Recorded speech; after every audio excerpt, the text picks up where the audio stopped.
Chaplain Dr. Barry Black will lead the Senate in prayer.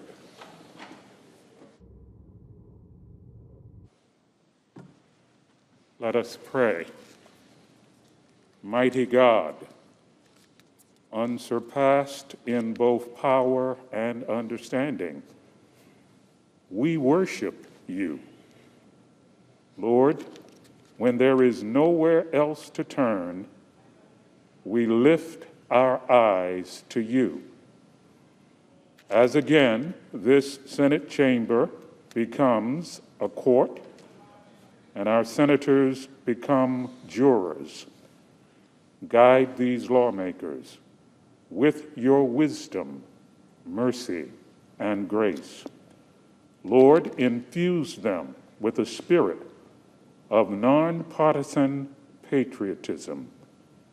Unite them in their efforts to do what is best for America. As they depend on your providence and power, may they make choices that will be for your greater glory. We pray in your sovereign name. Amen. Please join me in the Pledge of Allegiance. I pledge allegiance to the flag of the United States of America and to the republic for which it stands, one nation, under God, indivisible, with liberty and justice for all.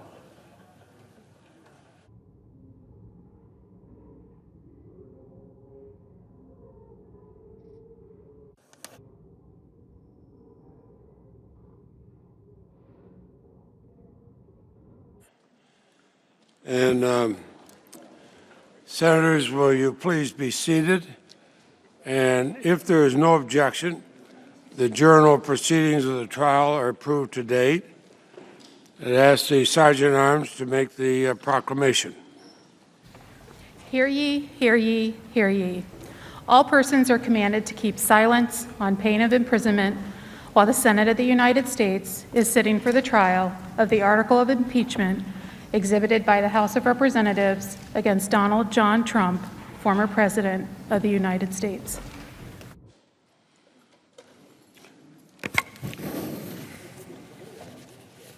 Mr. President, The majority leader is recognized. for the information of all senators, we'll plan to take short breaks approximately every 2 hours and a longer dinner break around 5 p.m.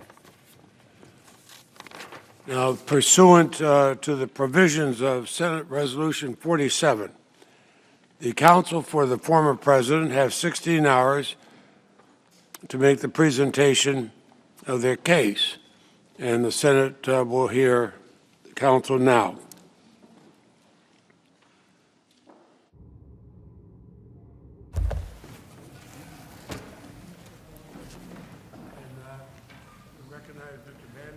Begin the presentation of the case for the former president. Go ahead.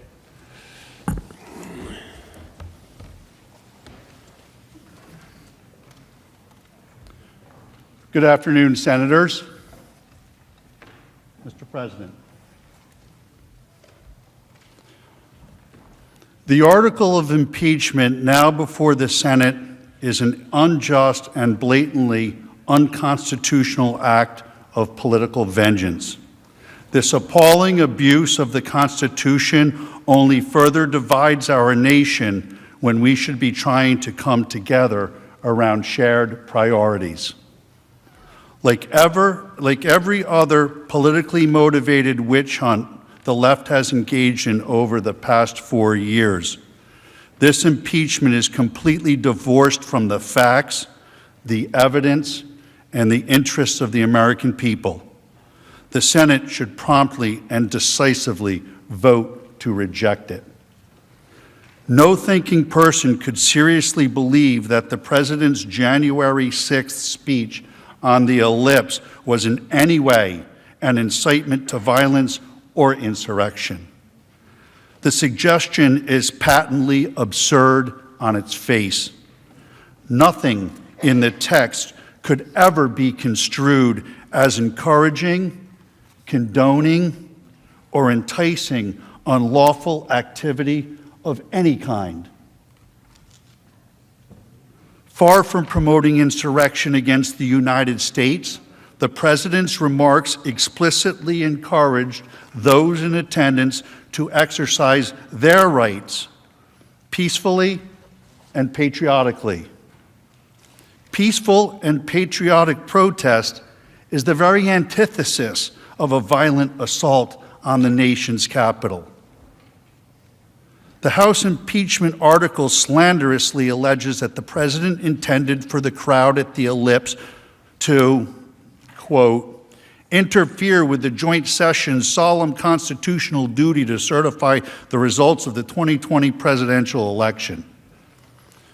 This is manifestly disproven by the plain text of the remarks. The President devoted nearly his entire speech to an extended discussion of how legislators should vote on the question at hand. Instead of expressing a desire that the joint session be prevented from conducting its business, the entire premise of his remarks was that the democratic process would and should play out according to the letter of the law, including both the Constitution and the Electoral Count Act. In the conclusion of his remarks, he then laid out a series of legislative steps that should be taken to improve democratic accountability going forward, such as passing universal voter ID legislation, banning ballot harvesting, requiring proof of citizenship to vote, and turning out strong in the next primaries. Not only these are not the words of someone inciting a violent insurrection.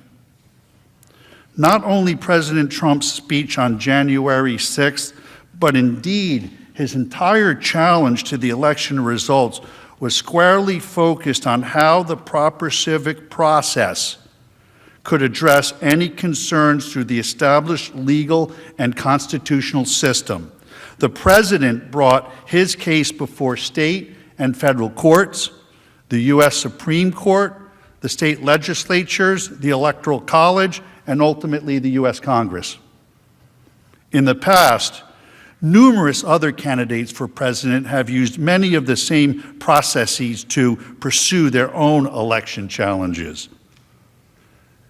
As recently as 2016, the Clinton campaign brought multiple post-election court cases, demanded recounts, and ridiculously declared the election stolen by Russia. Many Democrats even attempted to persuade the Electoral College delegates to overturn the 2016 results. House Manager Raskin objected to the certification of President Trump's victory 4 years ago, along with many of his colleagues. You'll remember it was Joe Biden who had to gavel them down. I have an objection because 10 of the 29 electoral votes cast by Florida were cast by electors not lawfully certified. I object to the votes from the state of Wisconsin, which should not be legally certified. Mr. President, I object to the certificate from the state of Georgia on the grounds that the electoral votes were not. There's no debate. And I object to the certificate from the state of North Carolina. I object to the 15 votes from the state of North Carolina. I object. I object to the certificate from the state of Alabama. The electors were not lawfully certified. Is it signed by a senator? Not as of yet, Mr. President. In that case, the objection cannot be entertained. The objection cannot be entertained. Debate is not in order. Even with the There is malfunction, no 87 debate in voting order. machines Is it at the signed by a African senator? American There is no Rights Act debate. and There is no hacking debate by in the the Russian joint government. session. There is In no the early debate. There is voting no from debate. 16 There to is no 1, debate. and the mass Please come to order. The objection cannot be received. But the Russian Section 18, Title 3 of the United States Code prohibits debate in the joint session. I do not wish to debate. I wish to ask, is there one United States senator who will join me in this letter There of is no objection? debate. There is no debate. That's one. The gentlewoman will suspend.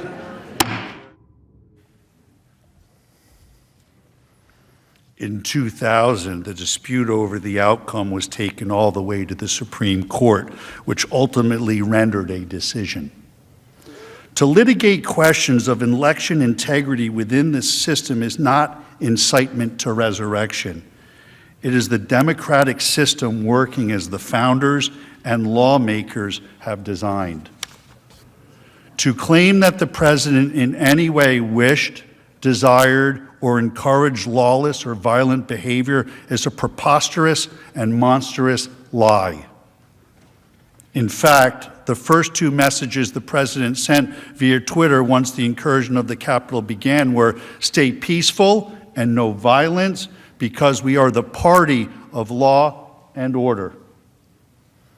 The gathering on January 6th was supposed to be a peaceful event. Make no mistake about that. And the overwhelming majority of those in attendance remained peaceful. As everyone knows, the president had spoken at hundreds of large rallies across the country over the past 5 years.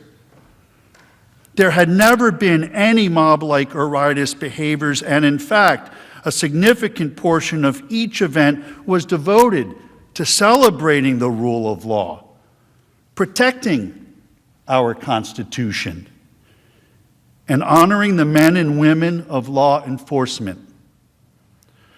Contrast the president's repeated condemnations of violence with the rhetoric from his opponents. I am your president of law and order and an ally of all peaceful protesters. The vast majority of the protests have been peaceful. Republicans stand for law and order, and we stand for justice. I just don't even know why there aren't uprisings all over the country, and maybe there will be. My administration will always stand against violence, mayhem, and disorder. There needs to be unrest in the streets for as long as there's unrest in our lives. I stand with the heroes of law enforcement. And you push back on them, and you tell them they're not welcome anymore, anywhere. We will never defund our police. Together we will ensure that America is a nation of law and order. We were in high school, I'd take him behind the gym and beat the hell out of him. I think you need to go back and punch him in the face. Feel like punching him. We just want law and order. Everybody wants that. I want to tell you, Gorsuch, I want to tell you, Kavanaugh, you have released the whirlwind, and you will pay the price. We want law and order. We have to have law and order. Show me where it says that protests are supposed to be polite and peaceful. We believe in safe streets, secure communities, and we believe in law and order.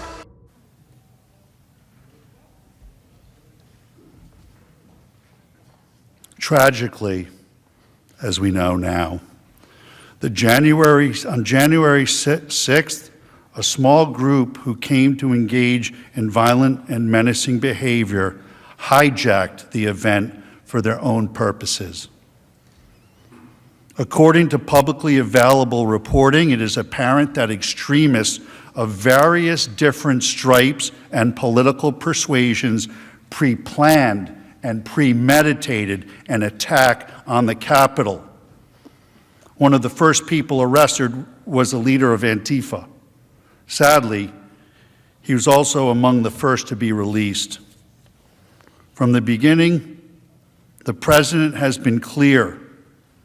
The criminals who infiltrated the Capitol must be punished to the fullest extent of the law. They should be imprisoned for as long as the law allows.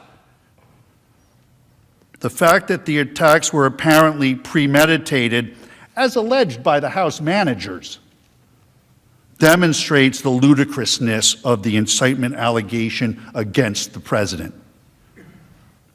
You can't incite what was already going to happen. Law enforcement officers at the scene conducted themselves heroically and courageously, and our country owes them an eternal debt. But there must be a discussion of the decision by political leadership regarding force posture and security in advance of the event. As many will recall, last summer, the White House was faced with violent rioters, night after night. They repeatedly attacked Secret Service officers and at one point pierced a security wall, culminating in the clearing of Lafayette Square. Since that time, there has been a sustained negative narrative in the media regarding the necessity of those security measures on that night, even though they certainly prevented many calamities from occurring. In the wake of the Capitol attack, it must be investigated whether the proper force posture was not initiated due to the political pressure stemming from the events at Lafayette Square. Consider this. On January 5th, the mayor of the District of Columbia explicitly discouraged the National Guard and federal authorities from doing more to protect the Capitol, saying, and I quote, "The District of Columbia is not requesting other federal law enforcement personnel," and discourages any additional deployment. This sham impeachment also poses a serious threat to freedom of speech for political leaders of both parties at every level of government. The Senate should be extremely careful about the precedent this case will set. Consider the language that the House impeachment article alleges to constitute incitement. If you don't fight like hell, you're not going to have a country anymore. This is ordinary political rhetoric that is virtually indistinguishable from the language that has been used by people across the political spectrum for hundreds of years. Countless politicians have spoken of fighting for our principles. Joe Biden's campaign slogan was "Battle for the Soul of America." No human being seriously believes that the use of such metaphorical terminology is incitement to political violence. While the president did not engage in any language of incitement, there are numerous officials in Washington who have indeed used profoundly reckless, dangerous, and inflammatory rhetoric in recent years. The entire Democratic Party and national news media spent the last 4 years repeating, without any evidence, that the 2016 election had been hacked, and falsely and absurdly claimed the President of the United States was a Russian spy. Speaker Pelosi herself said that the 2016 election was hijacked and that Congress has a duty to protect our democracy. She also called the president an imposter and a traitor, and recently referred to her colleagues in the House as the enemy within. Moreover, many Democrat politicians endorsed and encouraged the riots that destroyed vast swaths of American cities last summer, when violent left-wing anarchists conducted a sustained assault on a federal courthouse in Portland, Oregon. Speaker Pelosi did not call it an insurrection. Instead, she called the federal law enforcement officers protecting the building stormtroopers. When violent mobs destroyed public property, she said, "People will do what they do." The Attorney General of the state of Massachusetts stated, "Yes, America is burning, but that's how forests grow." Representative Anya Presley declared, "There needs to be unrest in the streets for as long as there is unrest in our lives." The current Vice President of the United States, Kamala Harris, urged supporters to donate to a fund that bailed out violent rioters and arsonists out of jail. One of those was released and went out and committed another crime, assault. He beat the bejesus out of somebody. She said of the violent demonstrations, "Everyone beware. They're not going to stop before Election Day in November, and they're not going to stop after Election Day. They're not going to let up, and they should not. Such rhetoric continued even as hundreds of police officers across the nation were subjected to violent assaults at the hands of angry mobs. A man claiming to be inspired by the junior senator from Vermont came down here to Washington, D.C. to watch a softball game and kill as many senators and congressmen as he could. It cannot be forgotten that President Trump did not blame the junior senator. The senior senator from Maine has had her house surrounded by angry mobs of protesters. When that happened and unnerved her, one of the House managers, I forget which one, tweeted, "Cry me a river."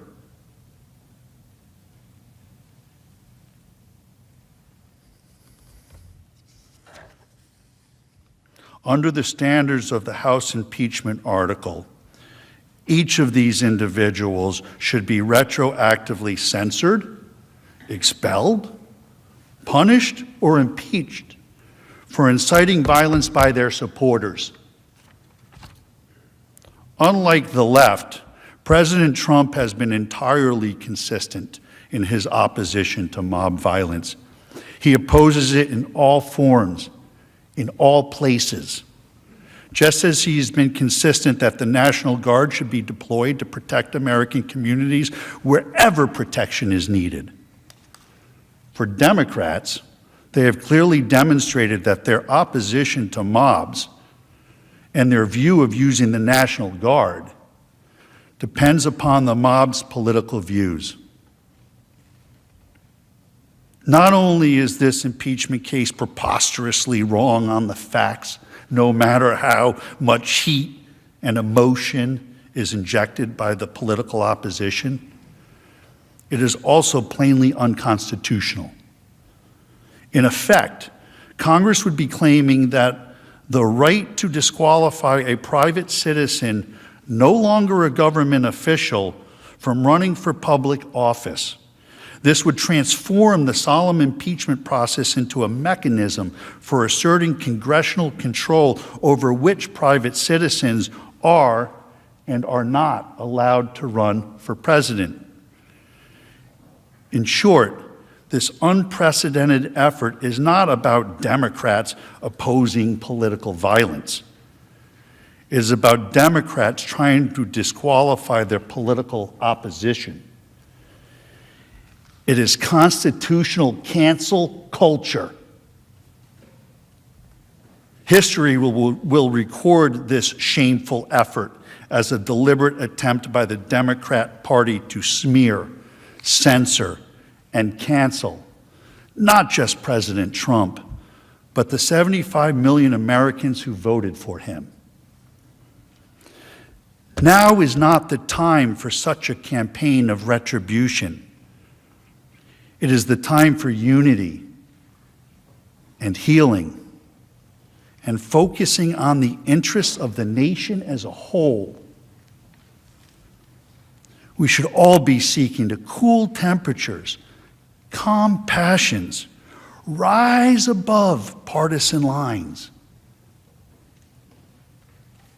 The Senate should reject this divisive and unconstitutional effort and allow the nation to move forward. Over the course of the next 3 hours or so, you will hear next from Mr. Schoen, who's going to talk about due process and a couple other points you'll be interested to hear. I'll return with an analysis of why the First Amendment must be properly applied here. And then Mr. Castor will discuss the law as it applies to the speech of January 6th. And then we'll be pleased to answer your questions. Thank you.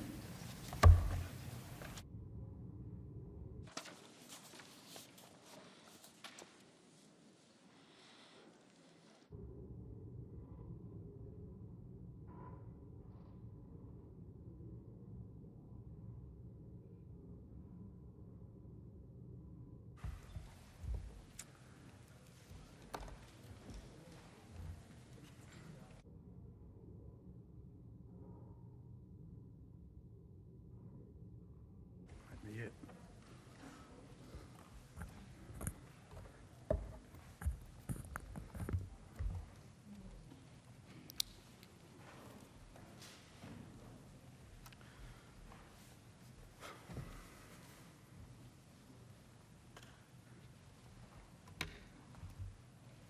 President, Mr. Schoen. leaders, senators, throughout the course of today, my colleagues and I will explain in some detail the simple fact that President Trump did not incite the horrific, terrible riots of January 6th. We will demonstrate that, to the contrary, the violence and looting goes against the law and order message he conveyed to every citizen of the United States throughout his presidency, including on January 6th. First, though, we would like to discuss the hatred, the vitriol, the political opportunism that has brought us here today. The hatred that the House managers and others on the left have for President Trump has driven them to skip the basic elements of due process and fairness and to rush an impeachment through the House claiming, quote, urgency, close quotes. But the House waited to deliver the articles to the Senate for almost 2 weeks, only after Democrats had secured control over the Senate. In fact, contrary to their claim that the only reason they held it was because Senator McConnell wouldn't accept the article, Representative Clyburn made clear that they had considered holding the articles for over 100 days to provide President Biden with a clear pathway to implement his agenda. Our Constitution and any basic sense of fairness require that every legal process with significant consequences for a person's life, including impeachment, requires due process under the law, which includes fact-finding and the establishment of a legitimate evidentiary record with an appropriate foundation. Even last year's impeachment followed committee hearings and months of examination and investigation by the House.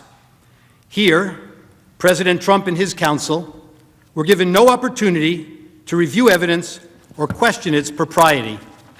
The rush to judgment for a snap impeachment in this case was just one example of the denial of due process.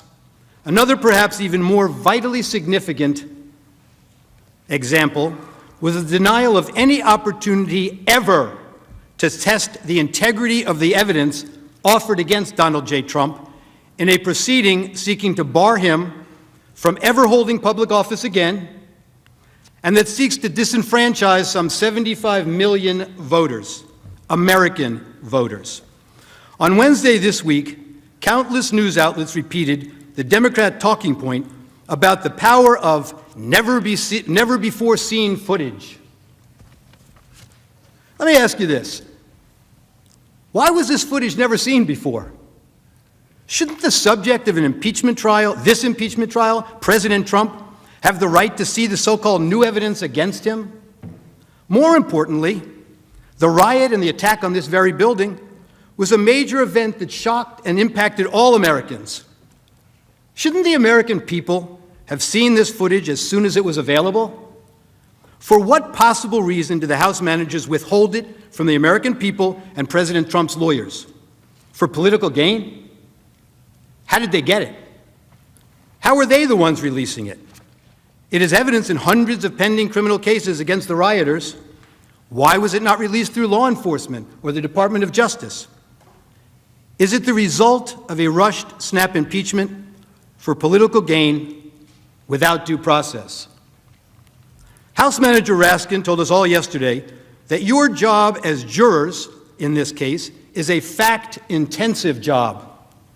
But of course, as several of the House managers have told you, we still don't have the facts. Speaker Pelosi herself on February 2nd called for a 9/11-style commission to investigate the events of January 6th. Speaker Pelosi says that the commission is needed to determine the causes of the events. She says it herself. If an inquiry of that magnitude is needed to determine the causes of the riot, and it may very well be, then how can these same Democrats have the certainty needed to bring articles of impeachment and blame the riots on President Trump. They don't. The House managers, facing a significant lack of evidence, turned often to press reports and rumors during these proceedings, claims that would never meet the evidentiary standards of any court. In fact, they even relied on the words of Andrew Feinberg, a reporter who recently worked for Sputnik, the Russian propaganda outlet. You saw it posted. By the way, the report they cited was completely refuted. The frequency with which House managers relied on unproven media reports shocked me as I sat in this chamber and listened to this. And there's a lot that we don't know yet about what happened that day. According to those around him at the time, reportedly responded. Trump reportedly reports across all major media outlets. Major news networks, including Fox News, reportedly summoned. Reportedly not accidental. According to reports, President Trump who reportedly spoke to the guard. And was widely reported. Media reports? According to reports, reportedly. As any trial lawyer will tell you, reportedly is a euphemism for, I have no real evidence. Reportedly is not the standard in any American setting in which any semblance of due process is afforded an accused. Reportedly isn't even, here is some circumstantial evidence. It is exactly as reliable as, I Googled this for you. And if you're worried that you might ever be tried based on this type of evidence, don't be. You get more due process than this when you fight a parking ticket.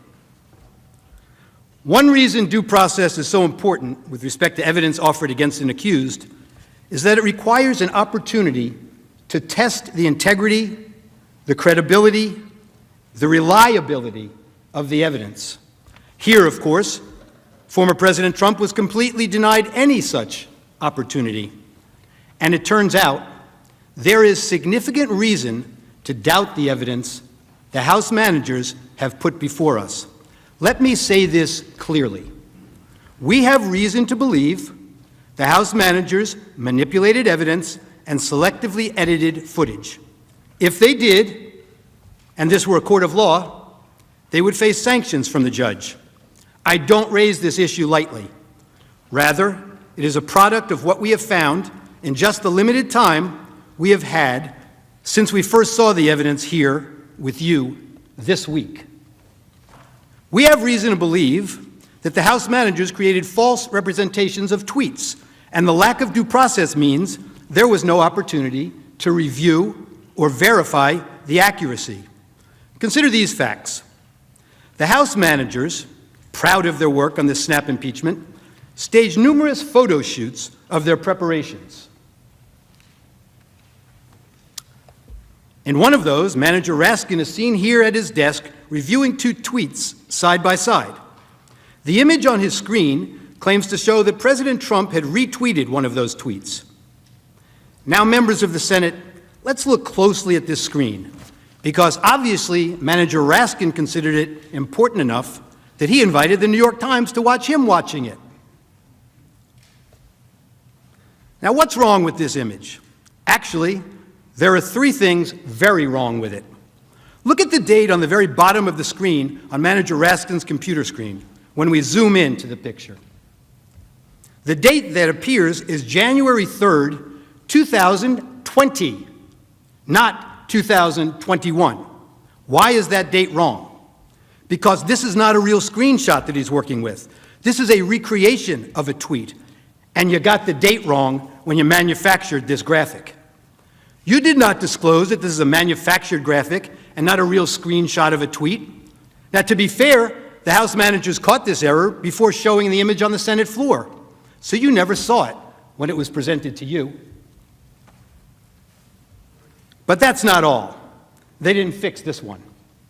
Look at the blue check mark next to the Twitter username of the account retweeted by the president. It indicates that this is a verified account, given the blue check by Twitter to indicate it is run by a public figure. The problem? The user's real account is not verified and has no blue check mark. as you can see. Were you trying to make her account seem more significant, or were you just sloppy? If we had due process of law in this case, we would know the truth. But that's not all that's wrong with this one tweet. House Manager Swalwell showed you this tweet this week, and he emphasized that this tweet reflected a call to arms. He told you repeatedly that this was a promise to call in the cavalry for January 6th. He expressly led you to believe that President Trump's supporter believed that the president wanted armed supporters at the January 6th speech, paramilitary groups, the cavalry, ready for physical combat. The problem is, the actual text is exactly the opposite. The tweeter promised to bring the Calvary, a public display of Christ's crucifixion, a central symbol of her Christian faith, with her to the president's speech, a symbol of faith, love, and peace. They just never want to seem to read the text and believe what the text means. You'll see this reported in the media last evening also. Words matter, they told you, but they selectively edited the president's words over and over again. They manipulated video, time-shifting clips, and made it appear the president's words were playing to a crowd when they weren't. Let's take a look. After this, we're going to walk down, and I'll be there with you. We're going to walk down. We're going to walk down to the Capitol. You want, but I think right here, we're going to walk down to the Capitol, and we're going to cheer on our brave senators and congressmen and women, and we're probably not going to be cheering so much for some of them, because you'll never take back our country with weakness. You have to show strength, and you have to be strong. We have come to demand that Congress do the right thing and only count the electors who have been lawfully slated. Lawfully slated. I know that everyone here will soon be marching over to the Capitol building to peacefully and patriotically make your voices heard. And we are going to walk down to the Capitol. They showed you that part. Why are we walking to the Capitol? Well, they cut that off. To cheer on some members of Congress, and not others, peacefully and patriotically. The Supreme Court ruled in Brandenburg that there's a very clear standard for incitement. In short, to paraphrase, whether the speech was intended to provoke imminent lawless action, and was it likely to do so. Go to the Capitol and cheer on some members of Congress, but not others. They know it doesn't meet the standard for incitement, so they edited it down. We heard a lot this week about fight like hell, but they cut off the video before they showed you the president's optimistic, patriotic words that followed immediately after. We fight like hell, and if you don't fight like hell, you're not going to have a country anymore. Our exciting adventures and boldest endeavors have not yet begun. My fellow Americans, for our movement, for our children, and for our beloved country, and I say this despite all that's happened, the best is yet to come. There's that famous quote, like one of the House managers said, "A lie will travel halfway around the world before the truth has a chance to put its shoes on." Well, this lie traveled around the world a few times, made its way into the Biden campaign talking points, and ended up on the Senate floor. The Charlottesville lie. Very fine people on both sides, except that isn't all he said. And they knew it then, and they know it now. Watch this. But you also had people that were very fine people on both sides. You had people in that group, excuse me, I saw the same pictures as you did. You had people in that group that were there to protest the taking down of, to them, a very, very important statue and the renaming of a park from Robert E. Lee to another name. No, George Washington was a slave owner. Was George Washington a slave owner? So will George Washington now lose his status? Are we going to take down Excuse me. Are we going to take down statues to George Washington? How about Thomas Jefferson? What do you think of Thomas Jefferson? You like him? Okay, good. Are we going to take down the statue? Because he was a major slave owner. Now, we're going to take down his statue. So you know what? It's fine. You're changing history, you're changing culture, and you had people, and I'm not talking about the neo-Nazis and the white nationalists, because they should be condemned totally. But you had many people in that group other than neo-Nazis and white nationalists, okay? And the press has treated them absolutely unfairly. Now, in the other group also, you had some fine people, but you also had troublemakers, and you see them come with the black outfits and with the helmets and with the baseball bats. You had a lot of bad people in the other group too. Treated unfairly, sir. I'm sorry. I just didn't understand what you were saying. You were saying the press has treated white nationalists unfairly? No, I just didn't understand what you were saying. No. There were people in that rally, and I looked the night before. If you look, there were people protesting very quietly the taking down of the statue of Robert E. Lee. I'm sure in that group there were some bad ones. The following day it looked like they had some rough, bad people, neo-Nazis, white nationalists, whatever you want to call them. But you had a lot of people in that group that were there to innocently protest and very legally protest because, you know, I don't know if you know, they had a permit. The other group didn't have a permit. So I only tell you this, there are two sides to a story. I thought what took place was a horrible moment for our country, a horrible moment. But there are two sides to the country. Does anybody have a final? Does anybody have, you have an infrastructure. What makes you think? This might be today the first time the news networks played those full remarks in their context. And how many times have you heard that President Trump has never denounced white supremacists? Now you in America know the truth. Here's another example. One of the House managers made much of the president's supposedly ominous words of, "You have to get your people to fight." But you knew what the president really meant. He meant that the crowd should demand action from members of Congress and support primary challenges to those who don't do what he considered to be right. Support primary challenges, not violent action. I know what he meant because I watched the full video, and so did the House managers. But they manipulated his words. You will see where they stopped it, and to give it a very different meaning from the meaning it has in full context. Let's watch. You have to get your people to fight. He told them. You have to get your people to fight. And if they don't fight, we have to primary the hell out of the ones that don't fight. You primary them. We're gonna let you know who they are. I could already tell you, frankly. The people who need to fight are members of Congress.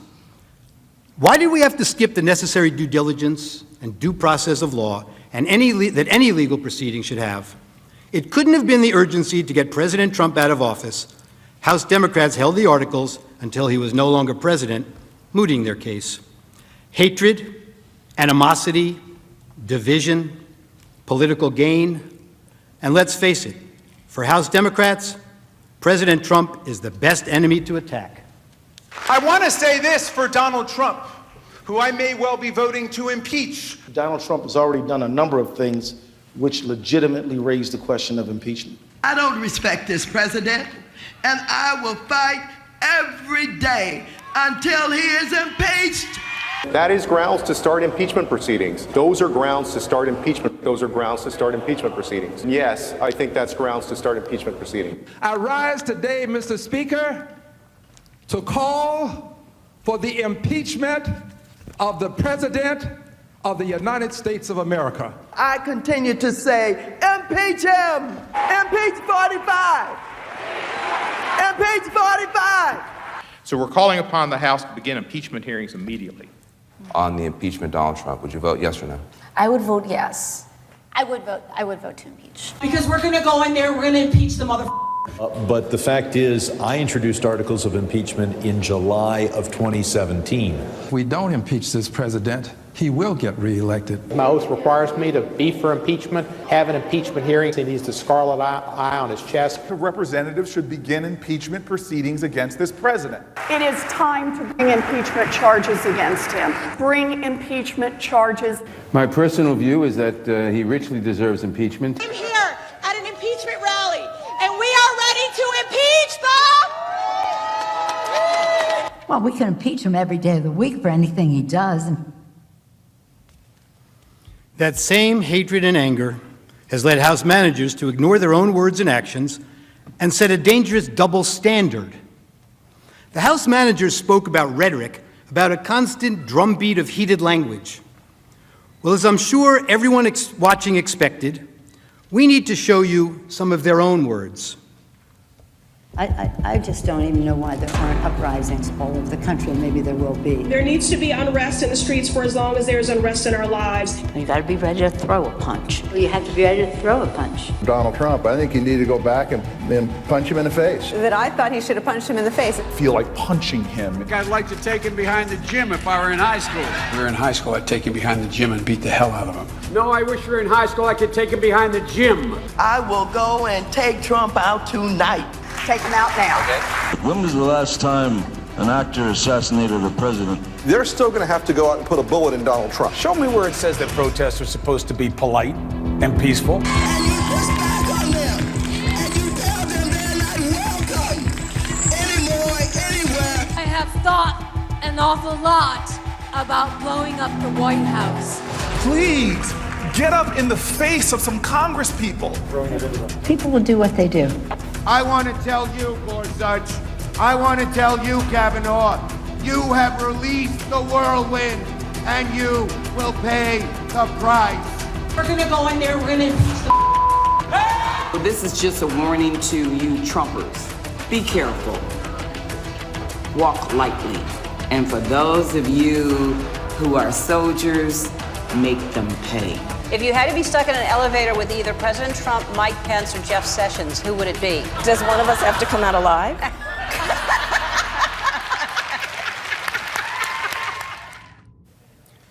And there's more. I promise to fight every single day.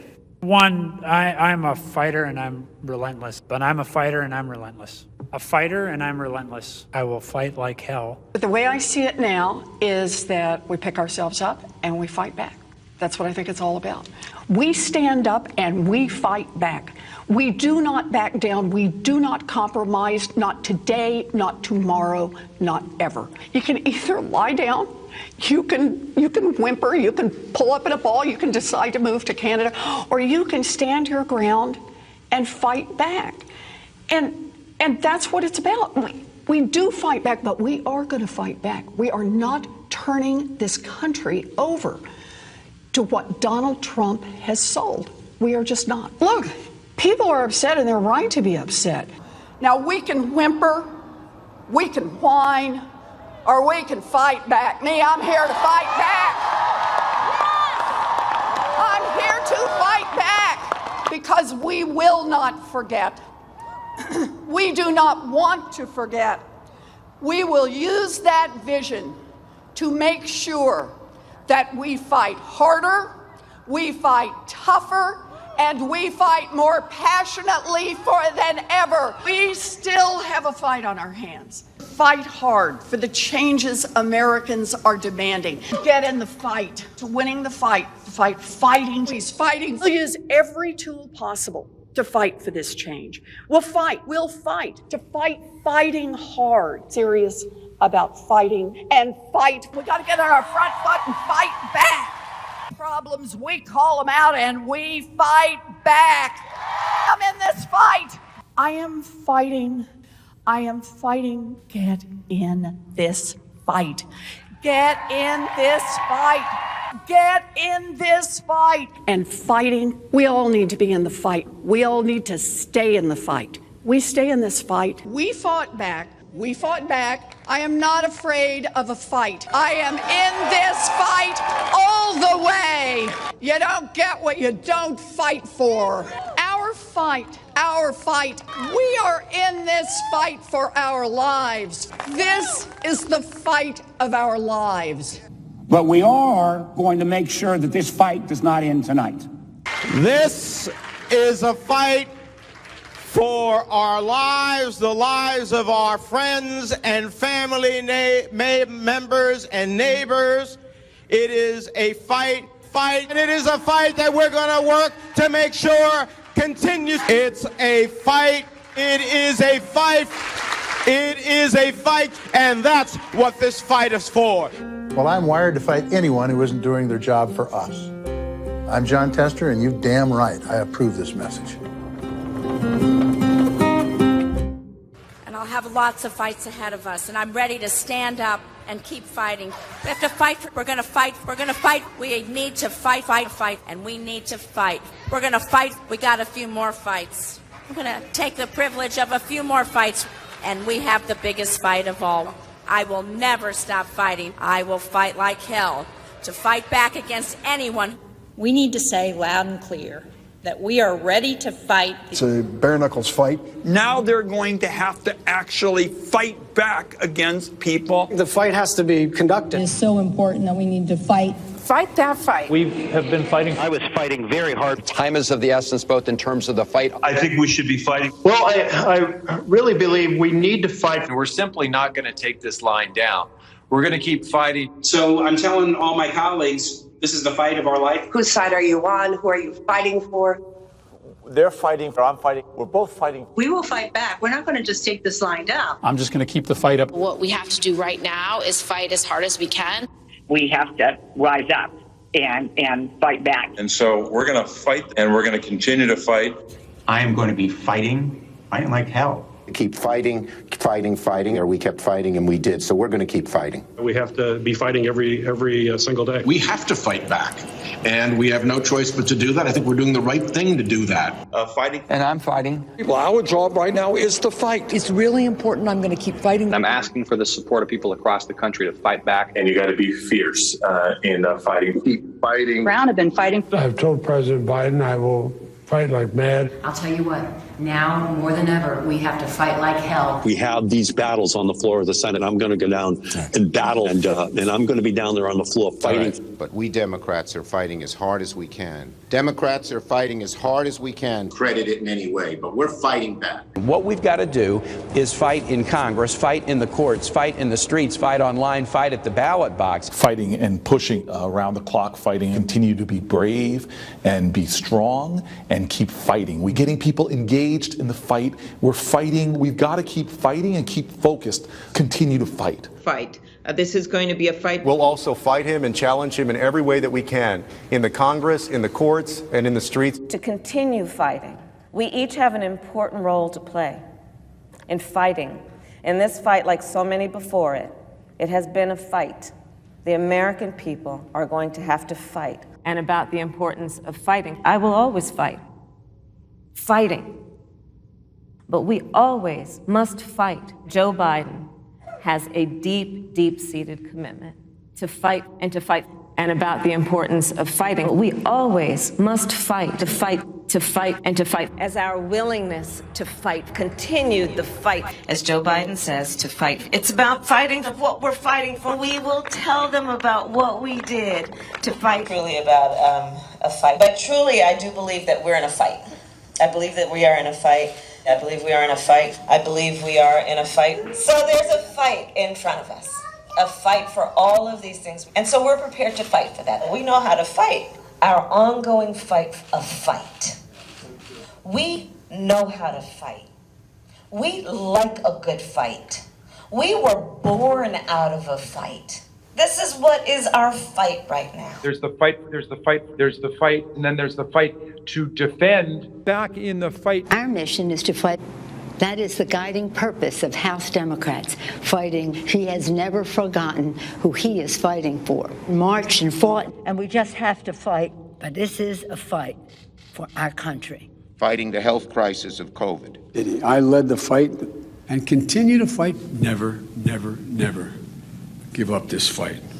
I'm a citizen fighting for it. It means not only fighting a leader who fought for progressive change, as a lawyer who fought for people his whole life, as well as other fights and I'm proud that to have Tim in this fight with me. And above all, it's time for America to get back up and once again fight.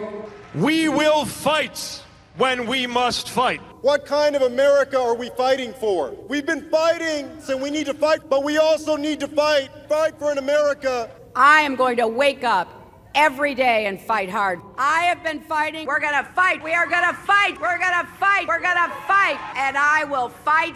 We're in the fight of our lives right now. We fight like hell. To fight. To fight. Fight against the Trump administration. Democrats are standing up to fight. We're in this fight in a serious way. It's your fight. We're eager to take on this fight. Get in this fight and we'll fight it out. I have taken on the fights. As representatives for the people, as legislators here in the halls of Congress, our job is to fight. Who has led us in this fight. Is to fight for this fight. And every day I'm in the United States Senate, I will fight. And one of the things we do is fight, should fight. Because my constituents send me here each and every day to fight. We have been fighting this fight, and we need to be side by side so we can succeed. And so I hope that you will all join us in our fight. And if we fight, and as the next governor of Georgia, I will never stop fighting. We can show the old guard something new, and we can fight. My fight, those fights, to fight an administration requiring us to fight, and fight we will. Their fight, and their fight, and their fight. The fight is a fight, and so when we fight the fight that we are in, when we are fighting this fight, we fight this fight. The strength of who we are is we will fight. And we will fight, we will fight the fight, we will fight. We are in a fight. The fight. It is a fight, and it is a fight born out of patriotism. This is a fight, fighting. I say fight on, fight on, fight on, fight on. I'm here to say one more time in publicly, this is not a fight I wanted to take on, but this is the fight in front of us now. Every single one of you and every one of you. That's okay. You didn't do anything wrong. It's a word people use. But please stop the hypocrisy. And did you tone down the rhetoric last summer when all of this was happening? Did you condemn the rioters? Or did you stand with Nancy Pelosi, who said, people are going to do what they're going to do? This is a movement, I'm telling you. They're not going to stop. And everyone beware, because they're not going to stop. They're not going to stop before Election Day in November, and they're not going to stop after. And please, show me where it says that protests are supposed to be polite and peaceful. I just don't even know why there aren't uprisings all over the country. Maybe there will be. It was a violent night in St. Louis. They shot and killed David in cold blood. Destroying property which can be replaced is not violent. This is an apartment complex on fire. And it just collapsed. Their building just collapsed. I have nowhere to go now. These people did this for no reason. This is just a snapshot of some of the damage that people will be waking up to. Going up, but police clearly. I'm proud of New York, and I'm proud of the protests. There is damage everywhere you look. Honestly, it looks like a war zone. Heartwarming to see so many people turn out peacefully. They keep doing it day after day after day. In fact, our country is a nation of protests. The Patriots were protesters. St. John's Church is on fire. Do you disavow the violence from Antifa? That's a myth.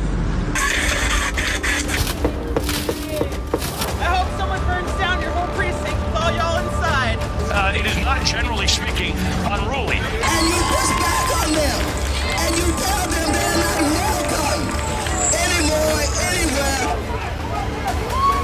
They're not going to let up, and they should not. You claim that it's wrong to object to the certification of election results. You, along with your allies in the media, attempted to cancel and censor members of this chamber who voiced concerns and objected to certification. Manager Raskin, you'd been in Congress only 3 days when you objected in 2017. It's one of the first things you did when you got here. I have an objection because 10 of the 29 electoral votes cast by Florida were cast by electors not lawfully certified. Is the objection in writing and signed not only by the member of the House of Representatives, but also by a senator? It is in writing, Mr. President. Is it signed by a senator? Not as of yet, Mr. President. In that case, the objection cannot be entertained. Mr. President, I object to the certificate from the state of Georgia on the grounds that the electoral votes were not... There's no debate. I object to a certificate from the state of North Carolina based on violations of the Voting Rights Act. There's no debate in the joint session. I object because people are horrified by the overwhelming evidence. Section 18, Title 3 of the United States Code prohibits debate. I object. Objected to the counting of the electoral votes of the state of Ohio. I object to the certificate from the state of Alabama. The electors were not lawfully certified. I object to the 15 votes from the state of North Carolina because of the massive voter suppression and the closing of polling booths. There's no debate. There's no debate. 16 There's to no 1, debate. And the massive voter suppression that occurred. The gentleman will suspend. I have an objection to the electoral votes. The objection is in writing, and I don't care that it is not signed by a member of the Senate. I do not wish to debate. I wish to ask, is there one United States senator who will join me in this letter of objection? There is no debate. The objection is signed by a member of the House, but not yet by a member of the Senate. Well, it is over.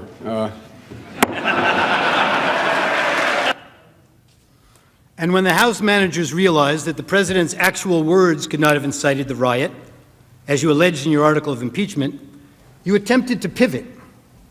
You said that raising the issue of election security and casting doubt on the propriety of our elections was dangerous. One of the House managers, Mr. Cicilline, told you that this is not about the words Mr. Trump used in isolation. Rather, it is about the big lie, the claim that the election was stolen. The House managers told you that it's the big lie that incited the riot, and that the big lie was President Trump's claim that the election was not a fair election, or that the election was stolen. Claiming an election was stolen, you were told, are words that are insightful to a candidate's followers and cause people to respond violently.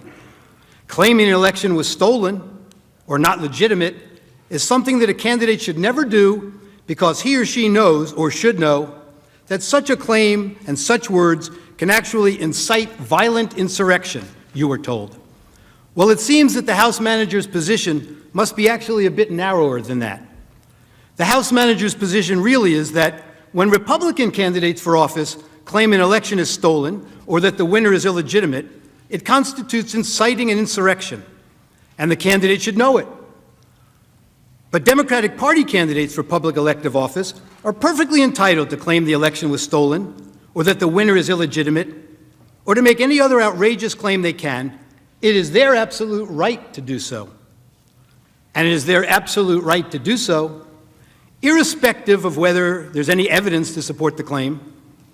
Democratic candidates can claim that an election was stolen because of Russian collusion or without any explanation at all.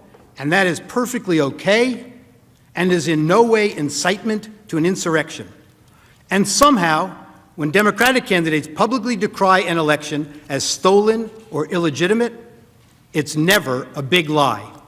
You've been doing it for years. But can you imagine telling your supporters that the only way you could possibly lose is if an American election was rigged and stolen from you? And ask yourself whether you've ever seen anyone at any level of government make the same claim about their own election. If Stacey Abrams doesn't win in Georgia, they stole it. It's clear. It's clear. And I say that publicly, it's clear. You can run the best campaign. You can even become the nominee. And you can have the election stolen from you. He knows he's an illegitimate president. He knows that there were a bunch of different reasons why the election turned out the way it did. Votes remain to be counted. There are voices that were waiting to be heard. And I will not concede. And I respect where you're coming from, and I respect the issues that you're raising. You're not answering the question. Do you think it was... You're not using the word legitimate. There are still legitimate concerns over the integrity of our elections and of ensuring the principle of one person, one vote. I agree with tens of millions of Americans who are very worried that when they cast the ballot on an electronic voting machine, that there is no paper trail to record that vote. But constantly shifting vote tallies in Ohio and malfunctioning electronic machines, which may not have paper receipts, have led to additional loss of confidence by the public. This is their only opportunity to have this debate while the country is listening, and it is appropriate to do so. House Manager Castro no longer has to try to imagine it, thanks to the distinguished senator and others. It didn't have to be this way. The Democrats promised unity. They promised to deliver the very COVID relief in the form of $2,000 stimulus checks that President Trump called for. They should have listened to their own words of the past. I leave you with the wise words of Congressman Jerry Nadler. The effect of impeachment is to overturn the popular will of the voters. We must not overturn an election and remove a president from office, except to defend our system of government or our constitutional liberties against a dire threat. And we must not do so without an overwhelming consensus of the American people. There must never be a narrowly voted impeachment or an impeachment supported by one of our major political parties and opposed by the other. Such an impeachment will produce the divisiveness and bitterness in our politics for years to come and will call into question the very legitimacy of our political institutions. The American people have heard the allegations against the president, and they overwhelmingly oppose impeaching him. They elected President Clinton. They still support him. We have no right to overturn the considered judgment of the American people. Mr. Speaker, the case against the president has not been made. There is far from sufficient evidence to support the allegations, and the allegations, even if proven true, do not rise to the level of impeachable offenses. Mr. Speaker, this is clearly a partisan railroad job. The same people who today tell us we must impeach the president for lying under oath, almost to a person voted last year to re-elect the speaker who had just admitted lying to Congress in an official proceeding. The American people are watching, and they will not forget. You may have the votes, you may have the muscle, but you do not have the legitimacy of a national consensus or of a constitutional imperative. This partisan coup d'etat will go down in infamy in the history of this nation. Thank you, Mr. Speaker. I yield back the balance of my time.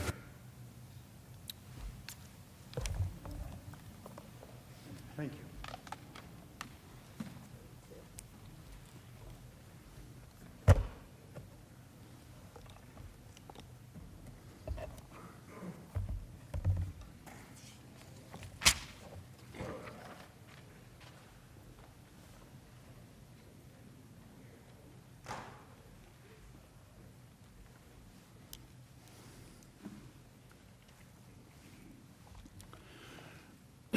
Good afternoon again, Senators. Mr. President. There are two fundamental questions for purposes of this free speech analysis. First, does the First Amendment to the Constitution apply in this chamber to these impeachment proceedings? Second, if it does, do the words spoken by Mr. Trump at the Ellipse on January 6th meet the definition of constitutional incitement so as to void the protections afforded by the First Amendment? I will explain why the answers to both of these questions must be a resounding yes. The Constitution and the First Amendment must certainly apply to these impeachment proceedings, and Mr. Trump's speech deserves full protection under the First Amendment. But before getting into the legal analysis, some preliminary observations about the House manager's case should be made.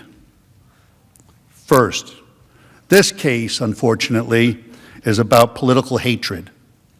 It has become very clear that the House Democrats hate Donald Trump. This type of political hatred has no place in our political institutions, and certainly no place in the law. This hatred has led the House managers to manipulate and selectively edit Mr. Trump's speech to make it falsely appear that he sought to incite the crowd to violently attack the Capitol. He didn't, and we will show you why. The hatred has also led the House managers to make some astounding legal arguments. They astoundingly urge you to disregard your oath by ignoring the First Amendment of the Constitution. They also ignore landmark binding United States Supreme Court cases, precedents, Wood and Bond, both of which unequivocally hold that elected officials have core First Amendment rights to engage in the exact type of political speech which Mr. Trump engaged in. I was shocked the House managers not only spent a mere 3 pages on the First Amendment analysis in their trial memo, but yesterday they spent a mere 10 minutes at the end of their case as a throwaway. What we have read and what we have heard is devoid of any constitutional analysis for less than what I would expect from a first-year law student. They left out landmark cases, total intellectual dishonesty. And finally, hatred is at the heart of the House managers' frivolous attempts to blame Donald Trump for the criminal acts of the rioters based on double hearsay statements of fringe right-wing groups based on no real evidence other than rank speculation. Hatred is a dangerous thing. We all have to work to overcome it. Hatred should have no place in this chamber, in these proceedings. The second observation. The Senate is presented with an extraordinary task sitting in judgment of a former president's words in a speech that he gave at a political event. The House managers accused Mr. Trump of using his words to incite the horrific events at the Capitol on January 6th. But yesterday, they gave you a new and novel standard of incitement with an element of foreseeability, a negligence concept. They cite zero case law. They made it up. This task of applying a completely made-up legal standard of incitement to an impeachment proceeding is truly an unprecedented task for the Senate. And that is something the Senate must seriously consider when deciding the issue. Do you want to create a precedent where the Senate will be tasked with sitting in judgment as to the meaning and implied intent of a president's words or words of any elected official? Will that allow and maybe encourage a majority party to weaponize the awesome power of impeachment against the minority to suppress a point of view? Will the Senate then have to deal with constant articles of impeachment by a majority party accusing minority presidents or other elected officials of so-called insightful or false speeches?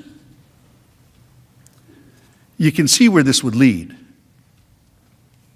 Sadly, we have all seen the political rhetoric get ratcheted up over the last few years. We've all been witnesses to many incendiary words by our officials at political events, broadcast over the media, internet. In each of those instances, will there now be Senate impeachment hearings? One last observation. We agree with the House managers, context does indeed matter. The inflammatory rhetoric from our elected officials must be considered as part of the larger context of Mr. Trump's speech at the ellipse on January 6th. The inflammatory language from both sides of the aisle has been alarming, frankly. But this political discourse must be considered as part of these proceedings to contextualize Mr. Trump's words. We have some video to play that highlights some of what I'm talking about. I preface this video by noting I am not showing you this video as some excuse for Mr. Trump's speech. This is not whataboutism. I am showing you this to make the point that all political speech must be protected. I just don't even know why there aren't uprisings all over the country, and maybe there will be. There needs to be unrest in the streets for as long as there's unrest in our lives. You got to be ready to throw a punch. You have to be ready to throw a punch. Donald Trump, I think you need to go back and punch him in the face. That I thought he should have punched him in the face. Feel like punching him. I'd like to take him behind the gym if I were in high school. If we were in high school, I'd take him behind the gym and beat the hell out of him. No, I wish we were in high school, I could take him behind the gym. I will go and take Trump out tonight. Take him out now. When was the last time an actor assassinated a president? They're still going to have to go out and put a bullet in Donald Trump. Show me where it says that protests are supposed to be polite and peaceful. And you push back on them, and you tell them they're not welcome anymore, anywhere. I have thought an awful lot about blowing up the White House. Please, get up in the face of some Congress people. People will do what they do. I want to tell you, Gorsuch, I want to tell you, Kavanaugh, you have released the whirlwind, and you will pay the price. We're going to go in there, we're going to impeach the Well, this is just a warning to you Trumpers. Be careful. Walk lightly.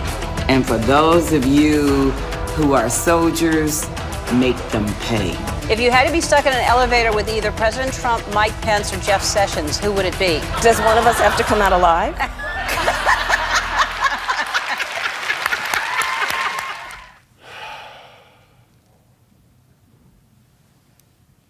Again, I did not show you their robust speech to excuse or balance out the speech of my client, for I need not. I showed you the video because in this political forum, all robust speech should be protected, and it should be protected evenly for all of us. As a brief aside, we should all reflect and acknowledge the rhetoric has gotten to be too much and over the top. It is grating on the collective well-being of the body politic, the citizens. Most would like it to stop. But the point is, when you see speech such as this, you have to apply the First Amendment evenly, blindly. She is blind, Lady Justice. Question 1. Does the First Amendment apply to this chamber in these proceedings? The House manager's position, as stated in their trial brief, is, and I quote, "The First Amendment does not apply at all to an impeachment proceeding." That's their position. This is plainly wrong. The text of the First Amendment expressly restricts Congress from regulating speech. It says, "Congress shall make no law respecting an establishment of religion or prohibiting the free exercise thereof or abridging the freedom of speech or of the press or the right of the people peaceably to assemble and to petition the government for a redress of grievances." To ignore the Constitution would be contrary to the oath of office of a United States Senator. I do solemnly swear or affirm that I will support and defend the Constitution of the United States against all enemies, foreign and domestic, that I will bear true faith and allegiance to the same. Well, you all know the rest. No, the Senate cannot ignore the First Amendment. The Constitution itself limits the ability of the House to impeach to limited items, such as high crimes and misdemeanors. The position advanced by the House managers is essentially an unlimited impeachment standard without constitutional guardrails, unmoored to any specific legal test other than the unbridled discretion of Congress. This is distinctly not the intent of the framers. The framers were aware of the danger of any impeachment process that would make the president the mere creature of the legislature, a quote directly from the framers while debating the impeachment process on the floor of the Constitutional Convention of 1787. The framers were fearful that any impeachment process that gave Congress full discretion on the standard for impeachment would constitute nothing less than a violation, quote, a violation of the fundamental principle of good government. One founding father, James Wilson, wrote extensively on the impeachment process. Mr. Wilson was a renowned legal scholar at the time, a law professor at the University of Pennsylvania in Philadelphia. He was a major force in drafting and adopting the Constitution in 1787. He served as one of the first six Supreme Court justices, 1789 to 1798. He was appointed by President George Washington. In fact, Wilson taught the first course on the new Constitution to President Washington and his cabinet, the first in the nation's history, in Philadelphia, at the University of Pennsylvania in 1789. Wilson, in his law lectures, the first of their kind under the Constitution, plainly states that the Senate may not ignore the Constitution in impeachment proceedings. He states that lawful and constitutional conduct may not be used as an impeachable offense. Let me say that again. He states that lawful and constitutional conduct may not be used as an impeachable offense. Read along with me. The doctrine of impeachments is of high import in the constitutions of free states. On one hand, the most powerful magistrate should be amenable to the law.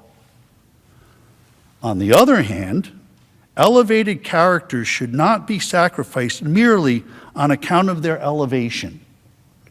No one should be secure while he violates the Constitution and the laws. Everyone should be secure while he observes them. To be clear, James Wilson is saying that the Constitution does indeed apply when judging whether to convict an official by impeachment. If the complaint of conduct is constitutional, it cannot be impeachable. Are we to ignore the words and teachings of James Wilson? The House managers surely want you to. The House managers have made several references to this letter, signed by 140 partisan law professors, calling Mr. Trump's First Amendment defense legally frivolous.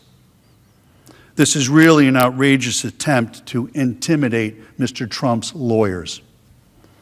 Whenever a lawyer advances a truly frivolous argument, they may violate professional ethical rules and could be subject to discipline.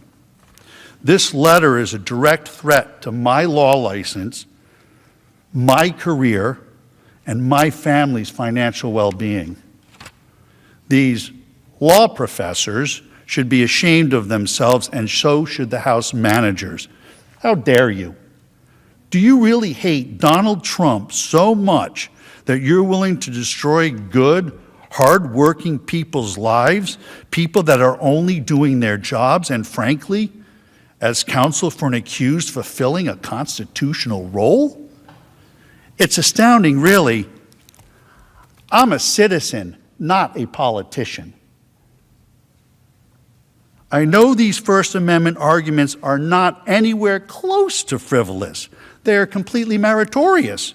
Interestingly, the law professor's letter was issued on February 5th, 3 days before we even filed our legal brief in this matter, and they ignored landmark, bedrock Supreme Court cases directly addressing this issue. In our brief, we have a direct quote from James Wilson, the founding father, supporting our position. The direct quote was documented in the founding fathers' original legal papers. Do I have those with me? On the subject. He was the primary draftsman of the Constitution who taught the new Constitution to President Washington. He says so long as acts of elected officials like Mr. Trump are constitutionally protected, he should not be impeached. We have landmark U.S. Supreme Court decisions, Wood and Bonds, which I'll explain in detail, supporting our position. All of this the House managers and the partisan law professors completely and misleadingly ignore. Frivolous? Hardly. The letter is a bully tactic, and I think evidence is the House managers know they have a problem with the First Amendment defense on the merits, so they're resorting to such tactics. The House manager's suggestion that the First Amendment does not apply to this impeachment process is completely untenable. Ignoring the First Amendment would conflict with the senator's oath of office. It would also conflict with well-settled Supreme Court precedent and ignore the intent of the framers of the Constitution, such as James Wilson. Above all else, ignoring the Constitution would adopt the new Raskin common sense doctrine we heard yesterday, eroding hundreds of years of First Amendment protections. We are here under the Constitution. It is illogical what the House managers say. The Constitution does apply to this constitutional impeachment process. It's double talk, nonsense, illogical. If the House managers had their way, they would ignore all of the Constitution. Does that include the Sixth Amendment? The right to counsel? They would have Mr. Trump sitting here without lawyers. And who would be next? It could be anyone. One of you. Or one of you. You must reject this invitation to ignore the First Amendment. It is anti-American and would set dangerous precedent forever. The law has developed over the years to clearly establish elected officials have the right to engage in protected speech. Mr. Trump is not just a guy on the street or a guy at a bar or a fire chief or a police officer. There were a few of them in there. All analogies given by the House managers. These sideways analogies are wrong. Mr. Trump was an elected official, and there is an entire body of law, Supreme Court landmark cases supporting the conclusion that Mr. Trump actually has enhanced free speech rights because he is an elected official. These cases are ignored by the House managers and the law professors. And that, too, is total intellectual dishonesty. The Supreme Court has long held that the First Amendment's right to freedom of speech protects elected officials. Two important on-point decisions from the Supreme Court, Wood versus Georgia and Bond versus Floyd, expressly contradict the House manager's position. The House managers do not even cite those cases in their brief. They barely acknowledge them in their reply, and they were mum on them yesterday. In Wood versus Georgia, the Supreme Court addressed a case involving a sitting sheriff whose re-election was being investigated by a grand jury and paneled by a judge based on allegations of irregular Negro bloc voting. It was in the 60s. The sheriff spoke publicly in multiple press releases calling the grand jury investigations racist, illegitimate, and an attempt to intimidate voters. He even urged the grand jurors on how to decide the issues and not let its high office be a party to any political attempt to intimidate voters. The sheriff viewed the grand jury as challenging the legitimacy of his election. The sheriff even sent a letter to the grand jurors with these allegations, which is an extraordinary step since laws in most states, including Georgia, prohibit attempts to influence or intimidate jurors. The sheriff was charged and convicted of contempt of court and obstruction of the grand jury. But the Supreme Court, in a decision written by Justice Brennan, reversed. The court held that the First Amendment protected an elected public official's speech because the voting controversy directly affected the sheriff's political career. G29. The petitioner was an elected official and had, read with me, please, everybody. The petitioner was an elected official and had the right to enter the field of political controversy, particularly where his political life was at stake. The role that elected officials play in our society makes it all the more imperative that they be allowed freely to express themselves on matters of current public importance. Wood, thus, stands for the proposition that a difference of political opinion expressed in the speech on an issue of voting irregularity cannot be punishable where all that was done was to encourage investigation and peaceful political speech. Just like Mr. Trump has done here. The legal scholars call that directly on point. A second case, Bond versus Floyd, involved a state legislature punishing an elected official for protected political speech. Bond is particularly instructive here too. In Bond, the Supreme Court squarely addressed the question of an elected official's punishment by a legislature for statements alleged to have incited public violation of the law, the burning of draft cards. The court unequivocally rejected the idea, advanced here by the House managers, that an elected official is entitled to no protection under the First Amendment. The Supreme Court held that the Georgia House of Representatives was in fact forbidden by the First Amendment from punishing Bond, by not seating him, for advocating against the policy of the United States. There are three fundamental holdings in Bond. One, the manifest function of the First Amendment in a representative government requires that legislators be given the widest latitude to express their views on issues of policy. Two, just as erroneous statements must be protected to give freedom of expression the breathing space it needs to survive, so statements criticizing public policy and the implementation of it must be similarly protected. Third holding, legislators have an obligation to take positions on controversial political questions so that their constituents can be fully informed by them and be better able to assess their qualifications. Please read along with me. Their qualifications for office. Also, so they may be represented in governmental debates by the person they have elected to represent them.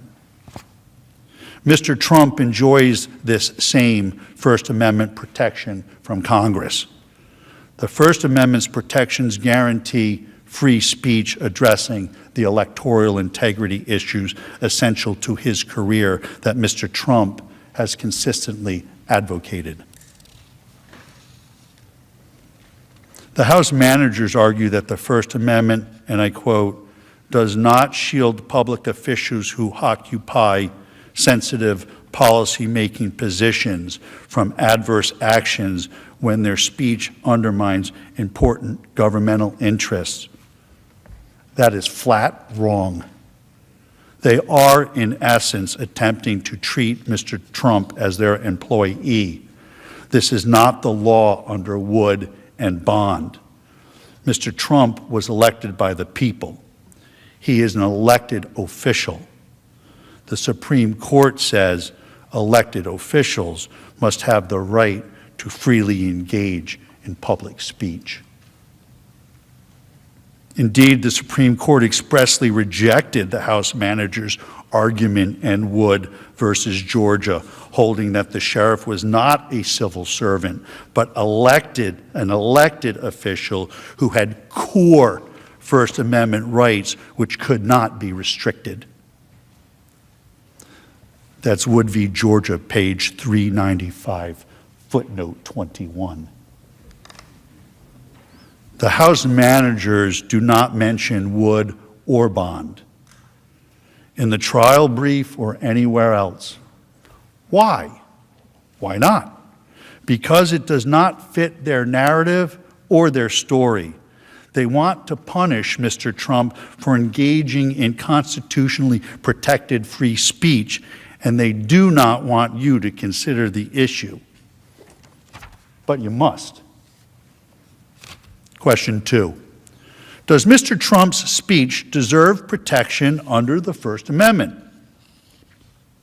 There is no doubt Mr. Trump engaged in constitutionally protected political speech that the House has improperly characterized as incitement of insurrection. The fatal flaw of the House's argument is that it seeks to mete out governmental punishment, impeachment, based on First Amendment political speech. Speech for political purposes is the kind of activity to which the First Amendment offers its strongest protection. These are bedrock principles recognized by our Supreme Court for decades. The court has stated in no uncertain terms the importance of these principles to our democratic principles. The general proposition that freedom of expression upon public questions is secured by the First Amendment has long been settled by our decisions. The constitutional safeguard, we have said, was fashioned to assure unfettered interchange of ideas for the bringing about of political and social changes desired by the people. New York Times v. Sullivan. Our First Amendment decisions have created a rough hierarchy in the constitutional protection of speech. Core political speeches occupy the highest, most protected position.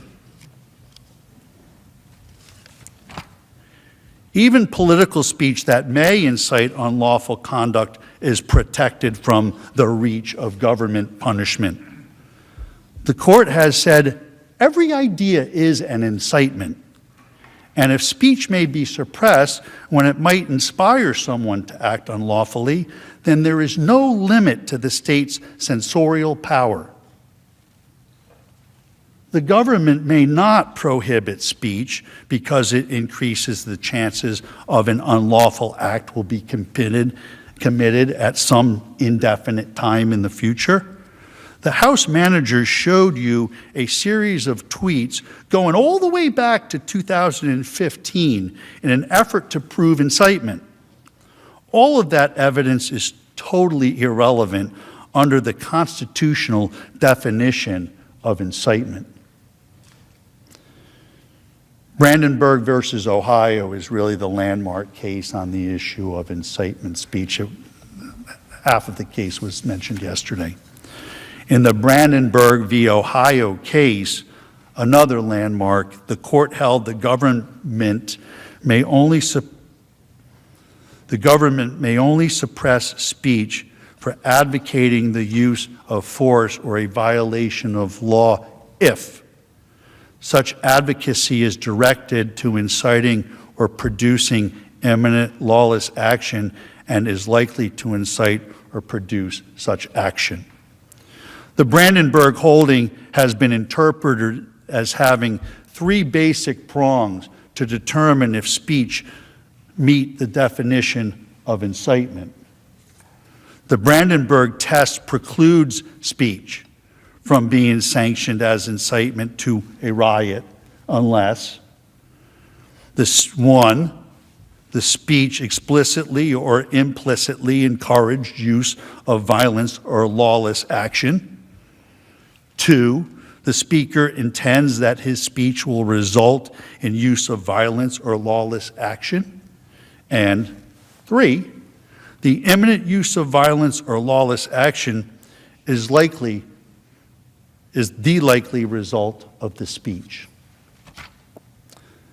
The House managers cannot get past the first prong of the Brandenburg test. They have not and cannot prove Mr. Trump explicitly or implicitly encouraged use of violence or lawless action, period. Brandenburg requires a close examination of the words themselves. The words are either important or they're not. The House managers admitted that the incitement issue is not about the words. Why not? Because on the face of it, Mr. Trump's words are no different than the figurative speech used by every one of the senators assembled here today. If it is not about the words, but about the big lie of a stolen election, then why isn't House Manager Raskin guilty since he tried to overturn the 2016 election?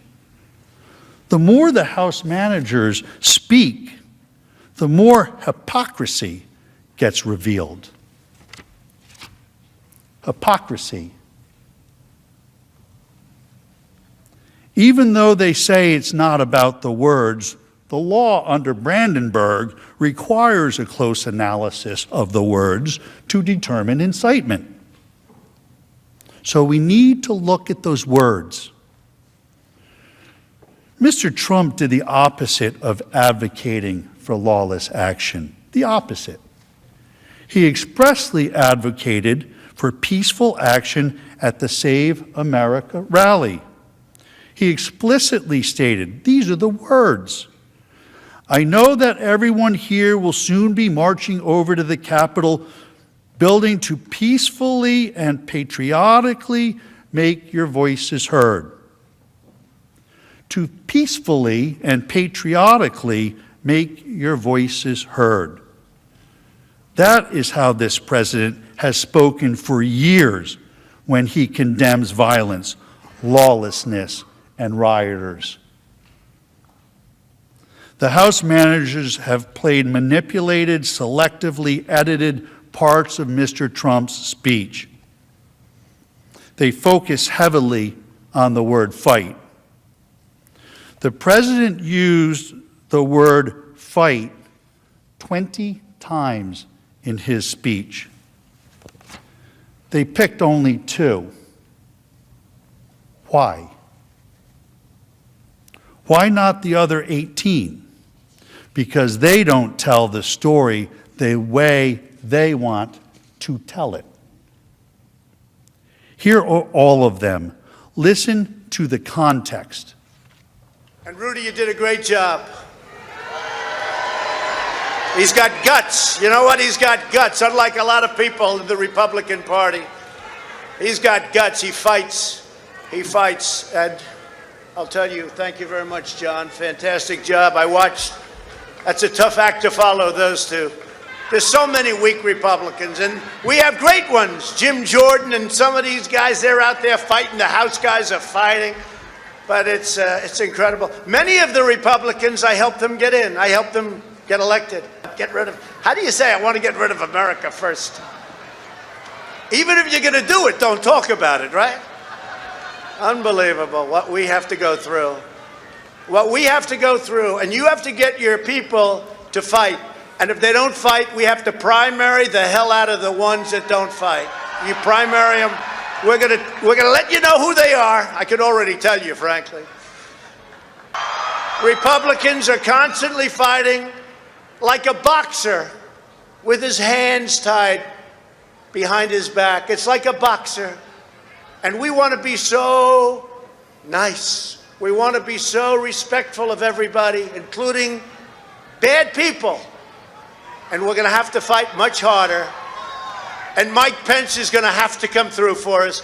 And if he doesn't, that will be a sad day for our country.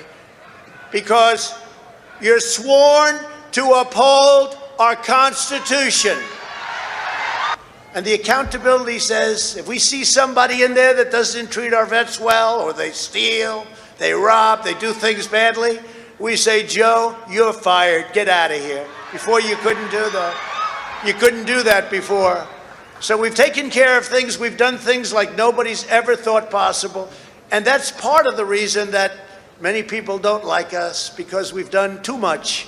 But we've done it quickly, and we were going to sit home and watch a big victory, and everybody had us down for a victory. It was going to be great. And now we're out here fighting. I said to somebody I was going to take a few days and relax after our big electoral victory. 10 o'clock, it was over. The American people do not believe the corrupt fake news anymore. They have ruined their reputation.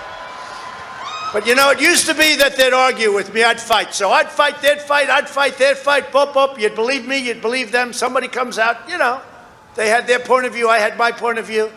But you'd have an argument. Now what they do is they go silent. It's called suppression. And that's what happens in a communist country. That's what they do. They suppress. You don't fight with them anymore, unless it's a bad story. If they have a little bad story about me, they make it 10 times worse, and it's a major headline.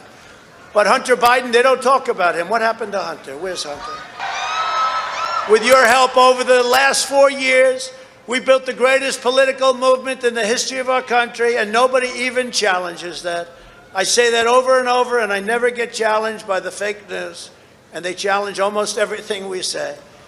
But our fight against the big donors, big media, big tech, and others is just getting started. This is the greatest in history. There's never been a movement like that. Our brightest days are before us. Our greatest achievements still wait. I think one of our great achievements will be election security, because nobody until I came along had any idea how corrupt our elections were. And again, most people would stand there at 9 o'clock in the evening and say, I want to thank you very much. And they go off to some other life. But I said, something's wrong here. Something's really wrong. Can't have happened. And we fight. We fight like hell. And if you don't fight like hell, you're not going to have a country anymore.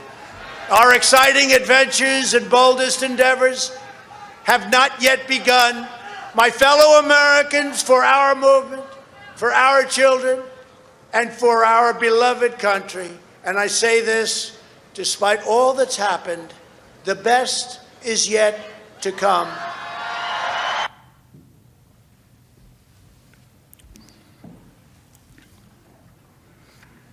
A boxer fighting with his hand tied behind his back, members of Congress fighting, Rudy being Rudy. These are the metaphorical, rhetorical uses of the word fight. We all know that, right? Suddenly, the word fight is off limits. Spare us the hypocrisy and false indignation. It's a term used over and over and over again by politicians on both sides of the aisle. And of course, the Democrat House managers know that the word fight has been used figuratively in political speech forever. But don't take it from me. It's best to listen to them.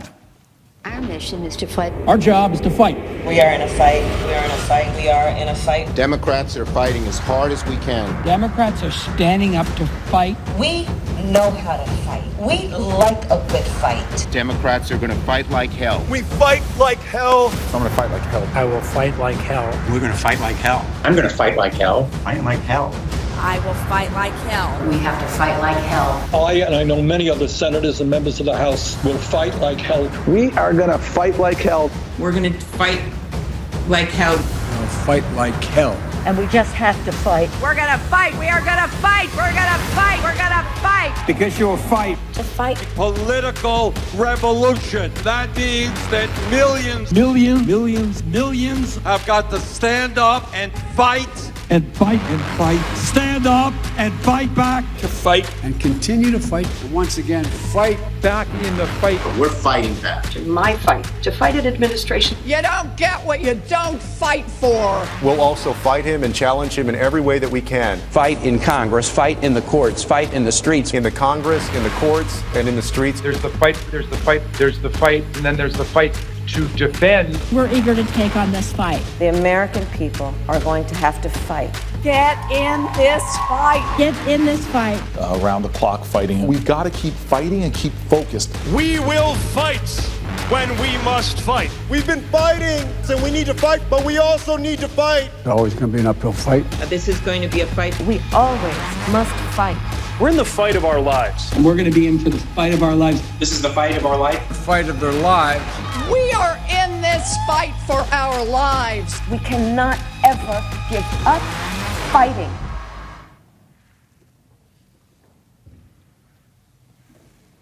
Hypocrisy.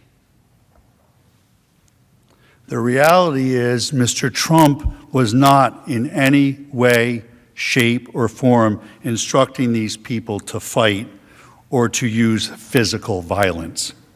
What he was instructing them to do was to challenge their opponents in primary elections, to push for sweeping election reforms, to hold big tech responsible, all customary and legal ways to petition your government for redress of grievances, which of course is also protected constitutional speech. But the House managers don't want you to focus on those things because, again, it does not fit their story.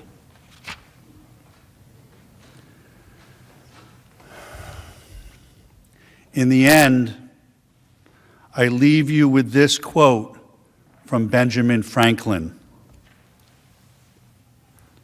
Freedom of speech is a principal pillar of a free government. When this support is taken away, the constitution of a free society is dissolved and tyranny is erected on its ruins. Thank you.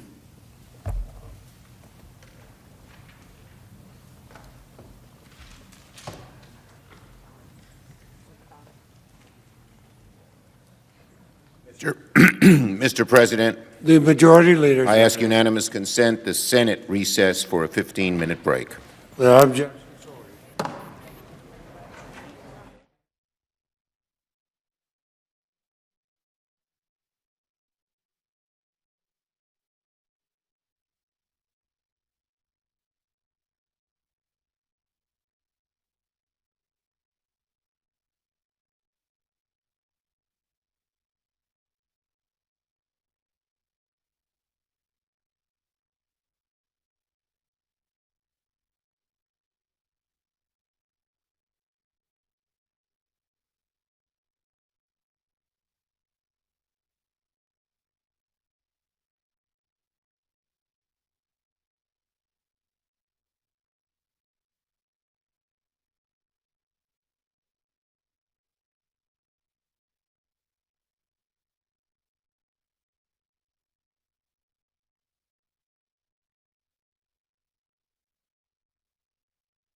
The Senate will be in order.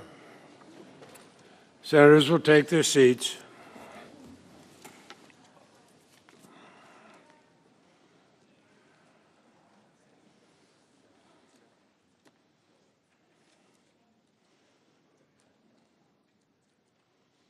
Who seeks recognition? Mr. Castor is recognized.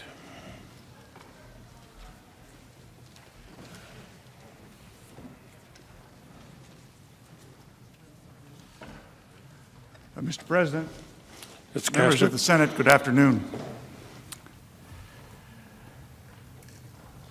It has been my great privilege over the past couple of weeks to lead this outstanding team of lawyers and dedicated professionals in the defense of the 45th President of the United States.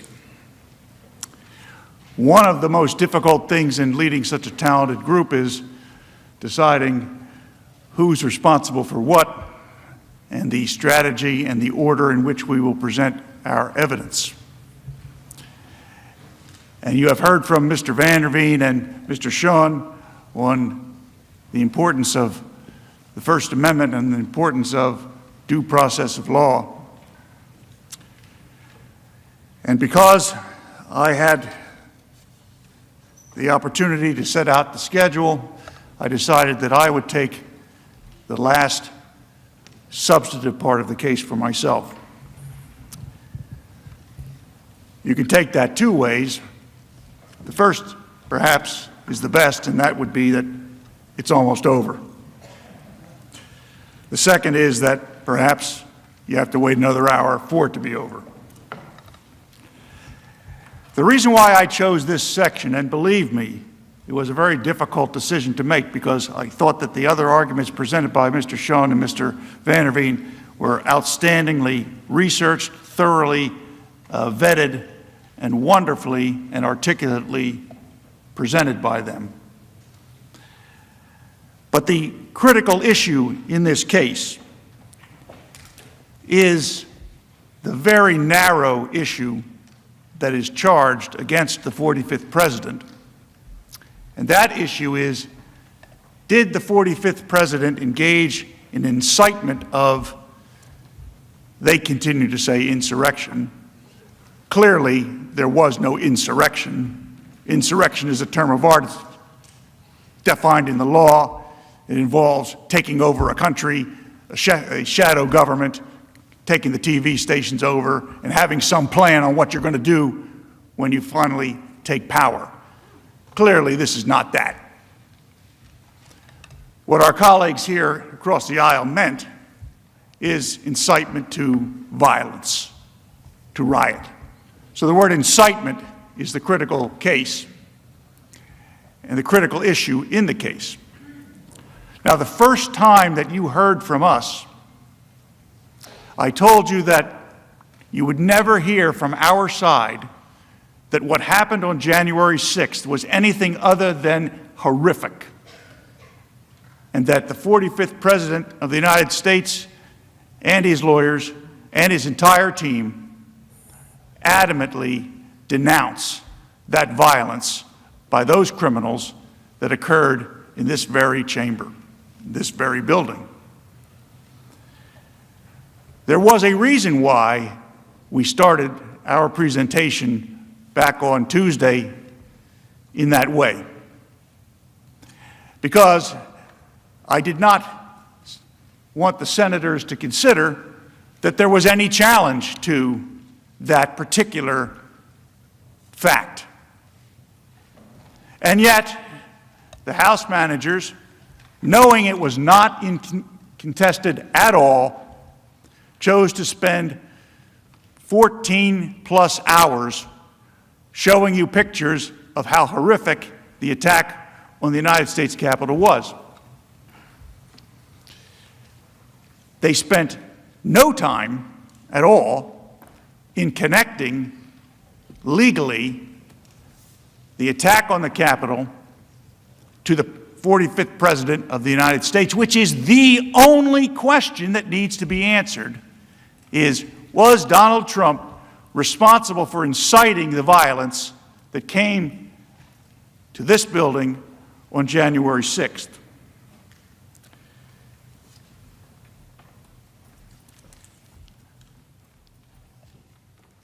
Now, by any measure, President Trump is the most pro-police, anti-mob rule president this country has ever seen. His real supporters know this. He made it clear throughout his presidency.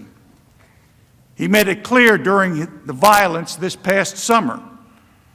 He made it clear on January 6th. But politics changes things. Politics has created and interposed an element that should not be here. It has interposed the element of hatred. And the political world changes when hatred becomes part of the dynamic. As we wrote in our answer to the original charging document, and I hope that this is a phrase that lives on long after we are all departed, and that I hope someday this becomes the mantra by which all of us operate who work for the benefit of the public. That political hatred has no place in the American justice system, and most certainly no place in the Congress of the United States.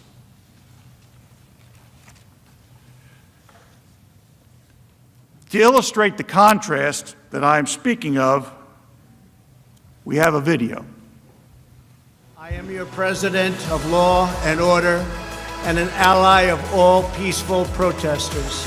The vast majority of the protests have been peaceful.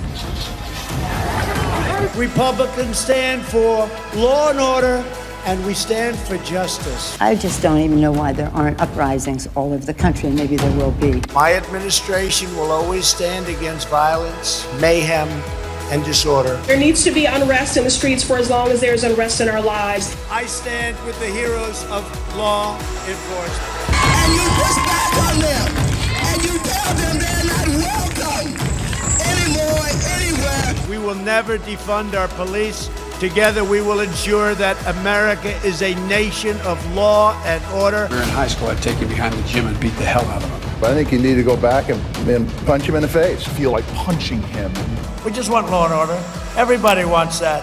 I want to tell you, Gorsuch, I want to tell you, Kavanaugh, you have released the whirlwind, and you will pay the price.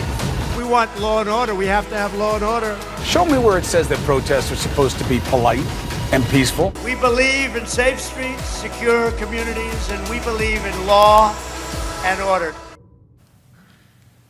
Is there truly anyone in this chamber who disagrees with the words as spoken by President Trump on that video? Surely not.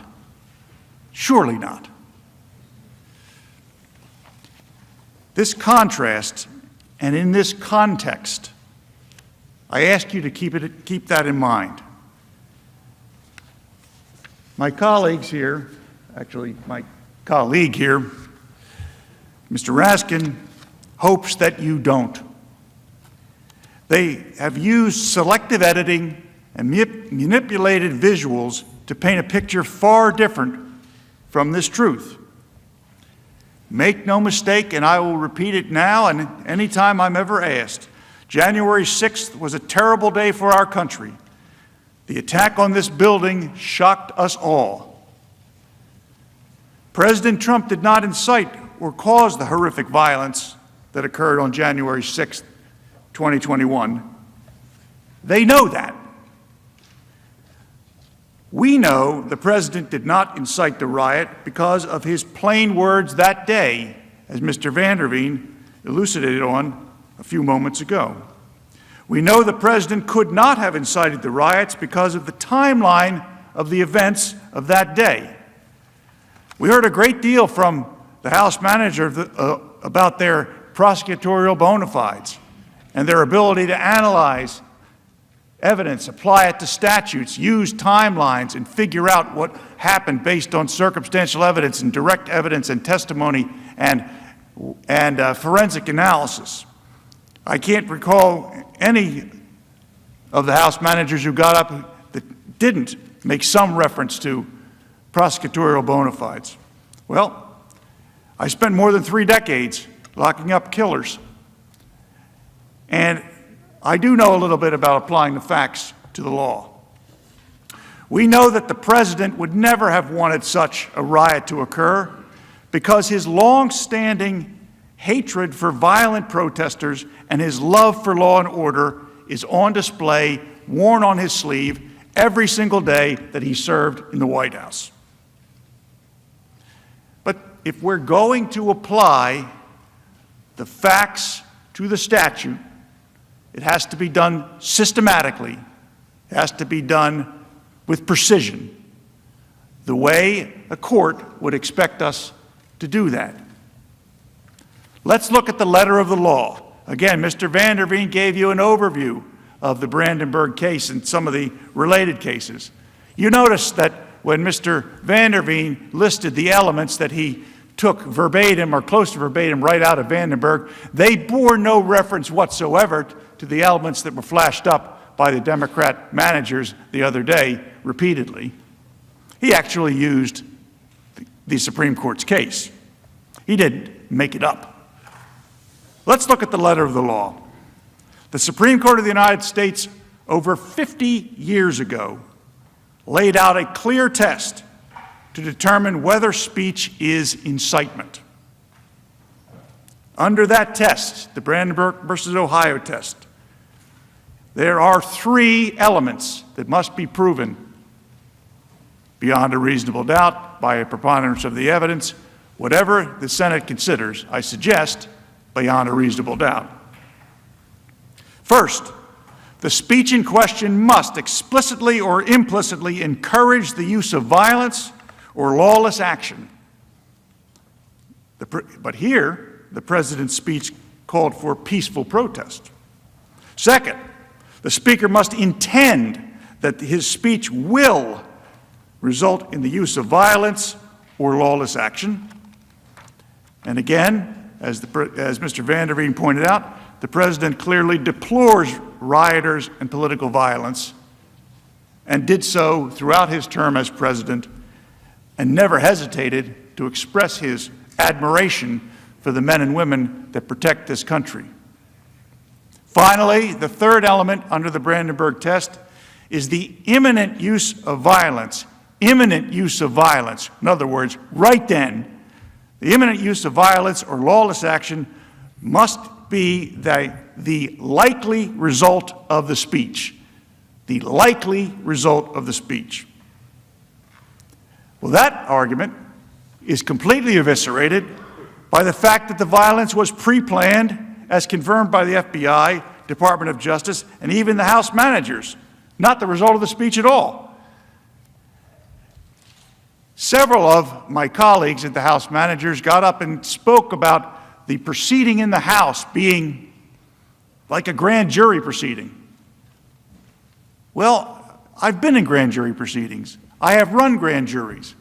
In grand jury proceedings, you call witnesses. You hear evidence. You make transcripts. You take affidavits. You develop physical evidence. You hear reports from police officers. You hear forensic analysis from scientists. In fact, you invite the target of the grand jury to come in and testify if he or she pleases to be heard by the grand jury. Which one of those things happened in the House prior to the impeachment article? I don't believe any of them happened. So the suggestion that what happened in the House was anything at all like a grand jury investigating a case and preferring it for prosecution is complete nonsense. And if the House managers are trying to fool you about that, you must ask yourself, What else are they trying to fool you about?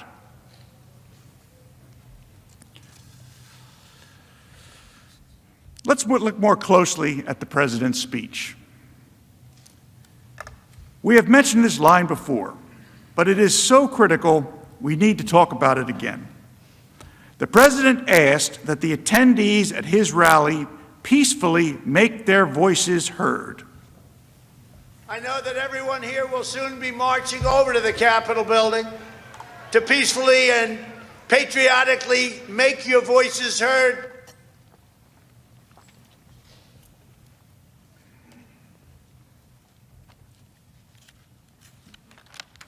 The managers would have you believe that the president's supporters usually follow his every word, but in this case, imputed some imaginary meaning to them while ignoring his most clear instructions. President Trump said, "Peacefully and patriotically make your voices heard," and the House managers took from that, "Go down to the Capitol and riot." So you are supposed to put yourselves in the heads of the people who hear "peacefully and patriotically make your voices heard" and conclude that those words do not mean what the president said. More than that, the president criticized the destruction wrought by left-wing anarchists and rioters. He told his supporters that they build, they don't destroy. If this happened to the Democrats, there'd be hell all over the country going on. There'd be hell all over the country. But just remember this, you're stronger, you're smarter, you've got more going than anybody, and they try and demean everybody having to do with us, and you're the real people. You're the people that built this nation. You're not the people that tore down our nation. Is it possible, listening to those words in the proper cadence without them being edited or the sound changed so that they're indistinguishable or sounds as though the crowd is right there, but listening to it as you have here, unedited by us, is it possible that President Trump's disdain for political violence could be any clearer to the persons listening as he was speaking?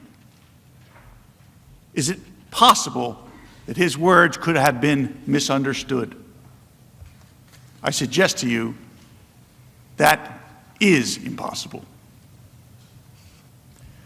Now, the House manager said the president told the crowd, quote, "You have to get out your people to fight."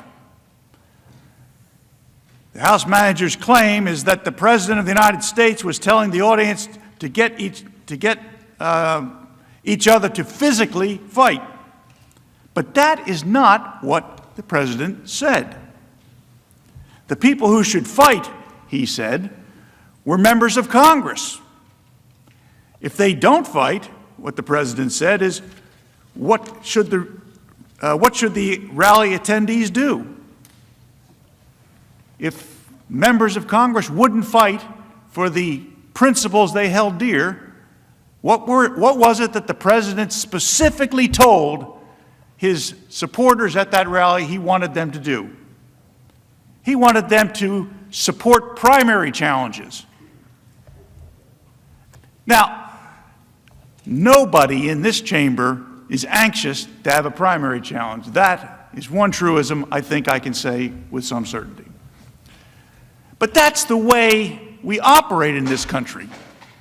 When the people of a state want to change their representatives and their senators, they use the electoral process. President Trump told his listeners that if their members of Congress won't fight for their views, then go back home and find others that will. That's what President Trump said. The people who should fight were the members of Congress. You have to get your people to fight. He told them. You have to get your people to fight. And if they don't fight, we have to primary the hell out of the ones that don't fight. You primary them, we're gonna let you know who they are. I can already tell you, frankly. It is pretty stark contrast when you watch that video, isn't it? When you see the House manager tell you, and I don't know if we're under oath here, but when I walked into this room, I sure as heck felt I was under oath and that I was speaking not only to senators of the United States, but before the entire world and with God watching. And a House manager got up here and told you that the President of the United States on January the 6th, 2021, told the crowd that they had to go and fight. And the implication that they wanted you to draw was that he was sending them down to Capitol Hill to go and breach the building and trash the very sacred halls of Congress. But we now know that is not at all anything near what the president said. What the president said was, if you can't get your members of Congress to do as you would like them to do, you primary them. That's the American way. The first way that the House managers presented and wanted you to conclude, that's the criminal way. But what the president said was the American way. Again, House managers manipulated President Trump's words. I can't stand here and pretend to tell you that I know every time from all those videos that the House managers manipulated what the president said, put up evidence that was not with the foundation of correctness and admissibility we expect. I can't tell you that I picked up every one. I don't think Mr. Van der Veen or Mr. Schoen or any of the others that worked with us can tell you that. But what I can tell you is that there were an awful lot of times, and I know at least some of you were judges in previous lives, and if one of the lawyers was able to create the impression that one side intentionally presented false or misleading evidence, that judge would give an instruction called falsus in uno, falsus in omnibus. False in one thing, false in everything. In other words, if they're trying to fool you about one thing, not only might they be trying to fool you in something else, but under that maxim of the law, you may conclude they're trying to fool you in everything else.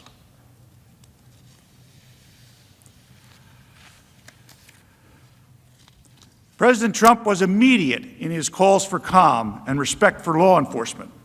The House managers emphasized President Trump's tweet in the 6 p.m. hour where he told crowds to, quote, go home in love and peace and remember this day.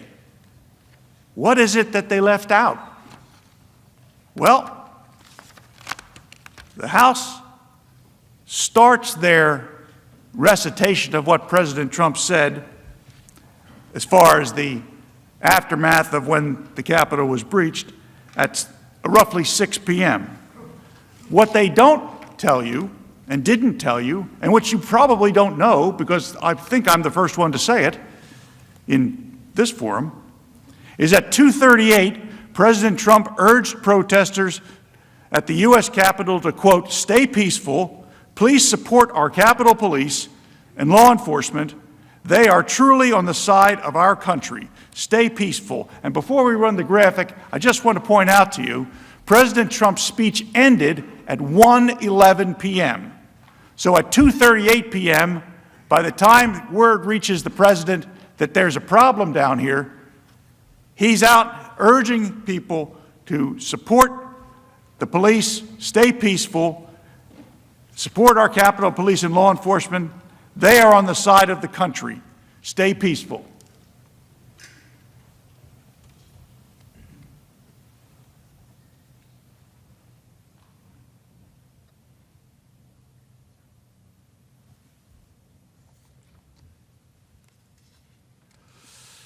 At 3:13 p.m., President Trump urged protesters at the U.S. Capitol to remain peaceful. No violence. Remember, we are the party of law and order. Respect the law and our great men and women in blue. 3:13 p.m. President Trump's words couldn't have incited the riot at the Capitol. The day's events make this clear. Let's walk through the actual timeline. At 11:15 a.m., police security camera videos show crowds forming at First Street near the Capitol reflecting pool. This is a full 45 minutes before President Trump even took the stage on January 6th. Let me repeat that. Violent criminals were assembling at the Capitol over a mile away, almost an hour before the president uttered a single word on the ellipse. You did not hear that fact during the hours and hours of the House manager's presentation, did you? When the president spoke, what did he call for? He called for rally attendees to peacefully and patriotically make their voices heard, for them to walk down Pennsylvania Avenue to cheer on members of Congress. President Trump went on for more than an hour, ending at 1:11. Now, why is this important? Because of all of the events that I am about to describe, they all occurred before President Trump's remarks concluded. At 12:49 p.m., the first barriers at the U.S. Capitol grounds were pushed over and the crowd entered the restricted area. At 11:05 p.m., Acting Defense Secretary Christopher Miller received open source reports of demonstrator movements to the U.S. Capitol. At 1:09 p.m., U.S. Capitol Police Chief Stephen Sund called the House and Senate Sergeants at Arms, telling them he wanted an emergency declared, and he wanted the National Guard called. The point? Given the timeline of events, the criminals at the Capitol weren't there at the ellipse to even hear the president's words. They were more than a mile away, engaged in their pre-planned assault on this very building. This was a pre-planned assault, make no mistake, and that is a critical fact. Watch this. Does anyone in this chamber honestly believe that but for the conduct of President Trump, that charged in the article of impeachment, that attack at the Capitol would have occurred? Does anybody believe that? It was not some sort of spontaneous decision by a bunch of, quote, protesters to go up to Capitol Hill and storm Capitol Hill. This was all planned out. How much of it was planned? How much of this was strategized ahead of time? They are getting indications, some evidence that they've seen that indicates that there was some level of planning. There appears to be premeditation. FBI internal report the day before the siege warning of a violent war at the Capitol. The FBI issued a warning of a, quote, war at the Capitol. The FBI warned law enforcement agencies about this specific attack. Be ready to fight. Congress needs to hear glass breaking, doors being kicked in.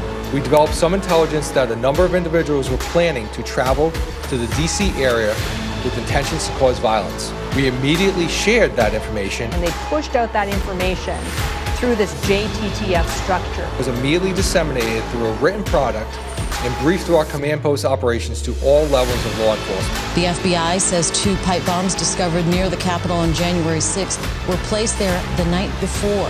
New video appears to show a person suspected of planting pipe bombs near the U.S. Capitol the night before. The FBI now says the bombs were planted the night before the Capitol siege between 7:30 and 8:30 p.m. They were planted the day before. All goes to the idea of premeditation and coordination among individuals. This was a planned assault as if going after a castle. So to answer the question of the House manager, does anybody believe that this would have occurred but for the speech from Donald Trump? I do.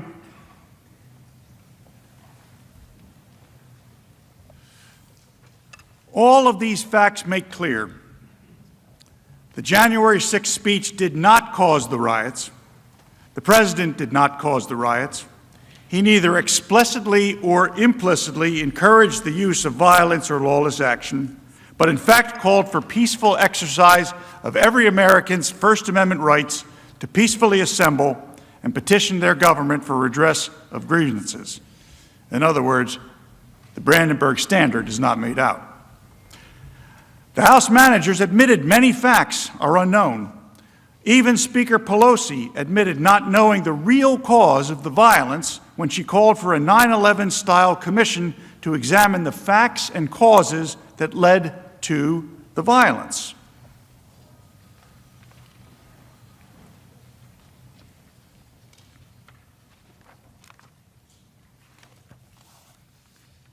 On the screen is Speaker Pelosi's call for the 9/11 Commission.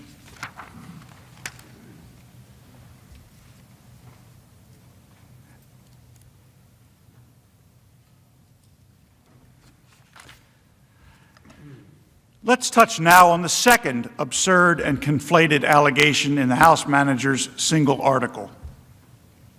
President Trump's phone call to Georgia Secretary of State Ben Roethlisberger, surreptitiously recorded, by the way, included multiple attorneys and others on the call. Let me point out the very obvious fact that the House managers ignored. The private call that was made public by others cannot really be the basis to claim that the president intended to incite a riot, because he did not publicly disclose the contents of the call. How could he have hoped to use this call to invite his followers if he had no intent to make the conversation public and indeed had nothing to do with it being secretly recorded? The House managers told you that the president demanded that the Georgia Secretary of State, quote, find just over 11,000 votes. The word find, like so many others the House managers highlighted, is taken completely out of context. And the word find did not come out of thin air. Based on an analysis of publicly available voter data that the ballot rejection rate in Georgia in 2016 was approximately 6.42%. And even though a tremendous amount of new first-time mail-in ballots were included in the 2020 count, the Georgia rejection rate in 2020 was a mere 0.4%, a drop-off from 6.42% to 0.4%. President Trump wanted the signature verification to be done in public. How can a request for signature verifications to be done in public be a basis for a charge for inciting a riot?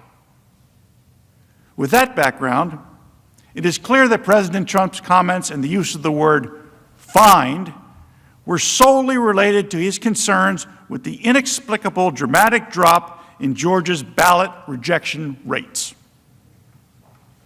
Let's examine how the word find was used throughout that conversation. Mr. Trump's first use of the word find was as follows, quote, we think that if you check the signatures, a real check of the signatures going back in Fulton County, you'll find at least a couple 100,000 of forged signatures of people who have been forged. And we are quite sure that's going to happen. President Trump also used find as follows, quote, now why aren't we doing signature and why can't it be open to the public? And why can't we have professionals do it instead of rank amateurs who will never find anything and don't want to find anything? They don't want to find, they don't want to find anything. Someday you'll tell me the reason why, because I don't understand your reasoning. But someday you'll tell me the reason why. But why don't you want to find? President Trump echoed his previous sentiments, again in the context of pursuing a legitimate and robust investigation into the lack of signature verification for mail-in and absentee ballots. Quote, And why can't we have professionals do it instead of rank amateurs who will never find anything and don't want to find anything? They don't want to find anything, you know, they don't want to find anything.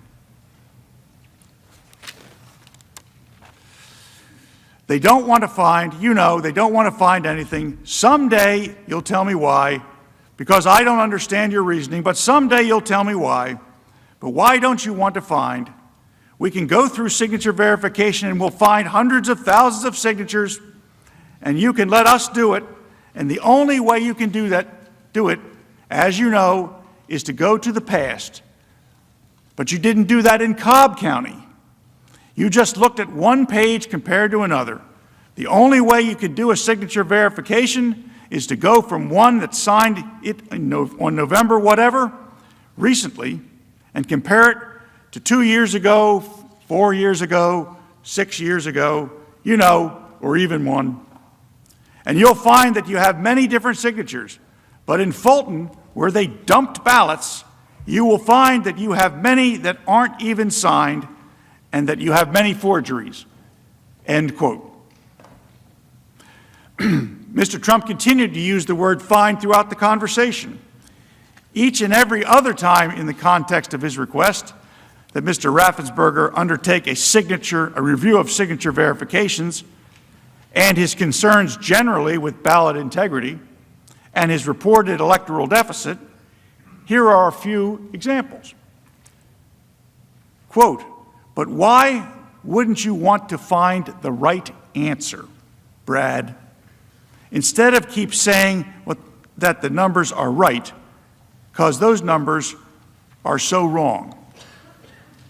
Another example, quote, we think that if you check the signatures, a real check of the signatures, going back in Fulton County, you'll find at least a couple 100,000 of forged signatures of people who have been forged, and we are quite sure that's going to happen, end quote.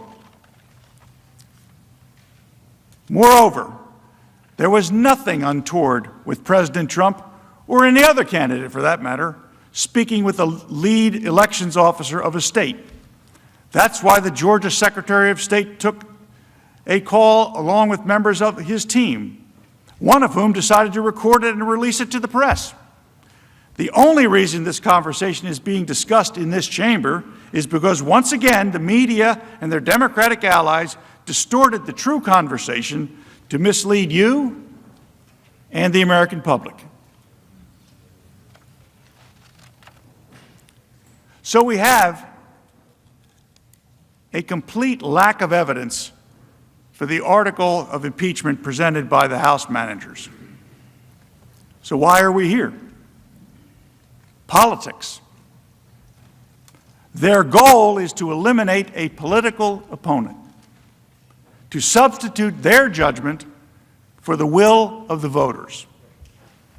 Why bother with a Senate trial of Donald Trump? He's no longer president. He'll be out of office anyway. Is it to keep him from ever running again? Make sure he can never run for office again. Keep him from running for office again. Donald Trump would not be able to run for office again. Barring him from running for office again. Disqualified from running for office. Disqualify him from ever running from office again. Disqualified from running for office again. It's about focusing that he can never run again. Remove him from ever running for office again. Never be able to run for office again. To ban former President Trump from running again. If we don't impeach this president, he will get reelected.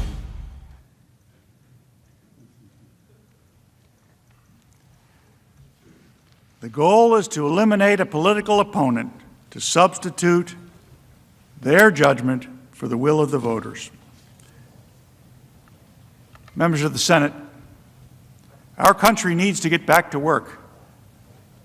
I know that you know that. But instead, we are here.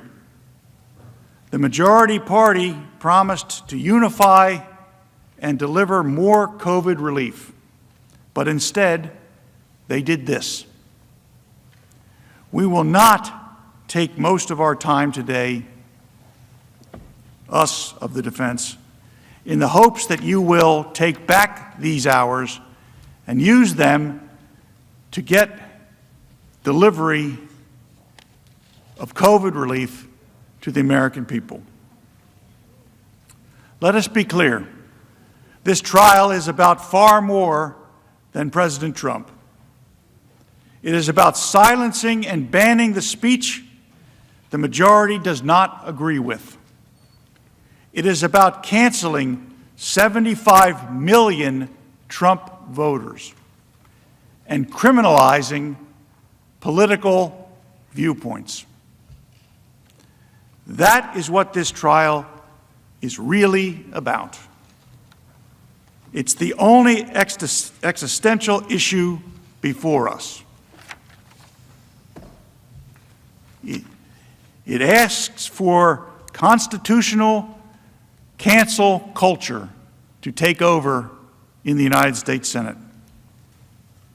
Are we going to allow canceling and banning and silencing to be sanctioned in this body? To the Democrats who view this as a moment of opportunity, I urge you instead to look to the principles of free expression and free speech. I hope truly that the next time you are in the minority, you don't find yourself in this position. To the Republicans in this chamber, I ask, when you are next in the majority, please resist what will be an overwhelming temptation to do this very same thing to the opposing party.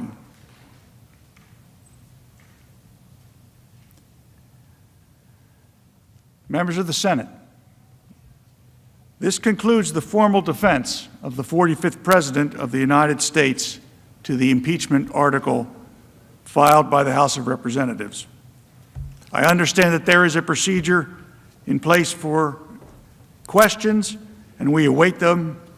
Thereafter, we will close on behalf of President Trump. Mr. President, we yield the balance. And I ask unanimous consent. We take a 15-minute recess. Without objection, the Senate will stand in recess.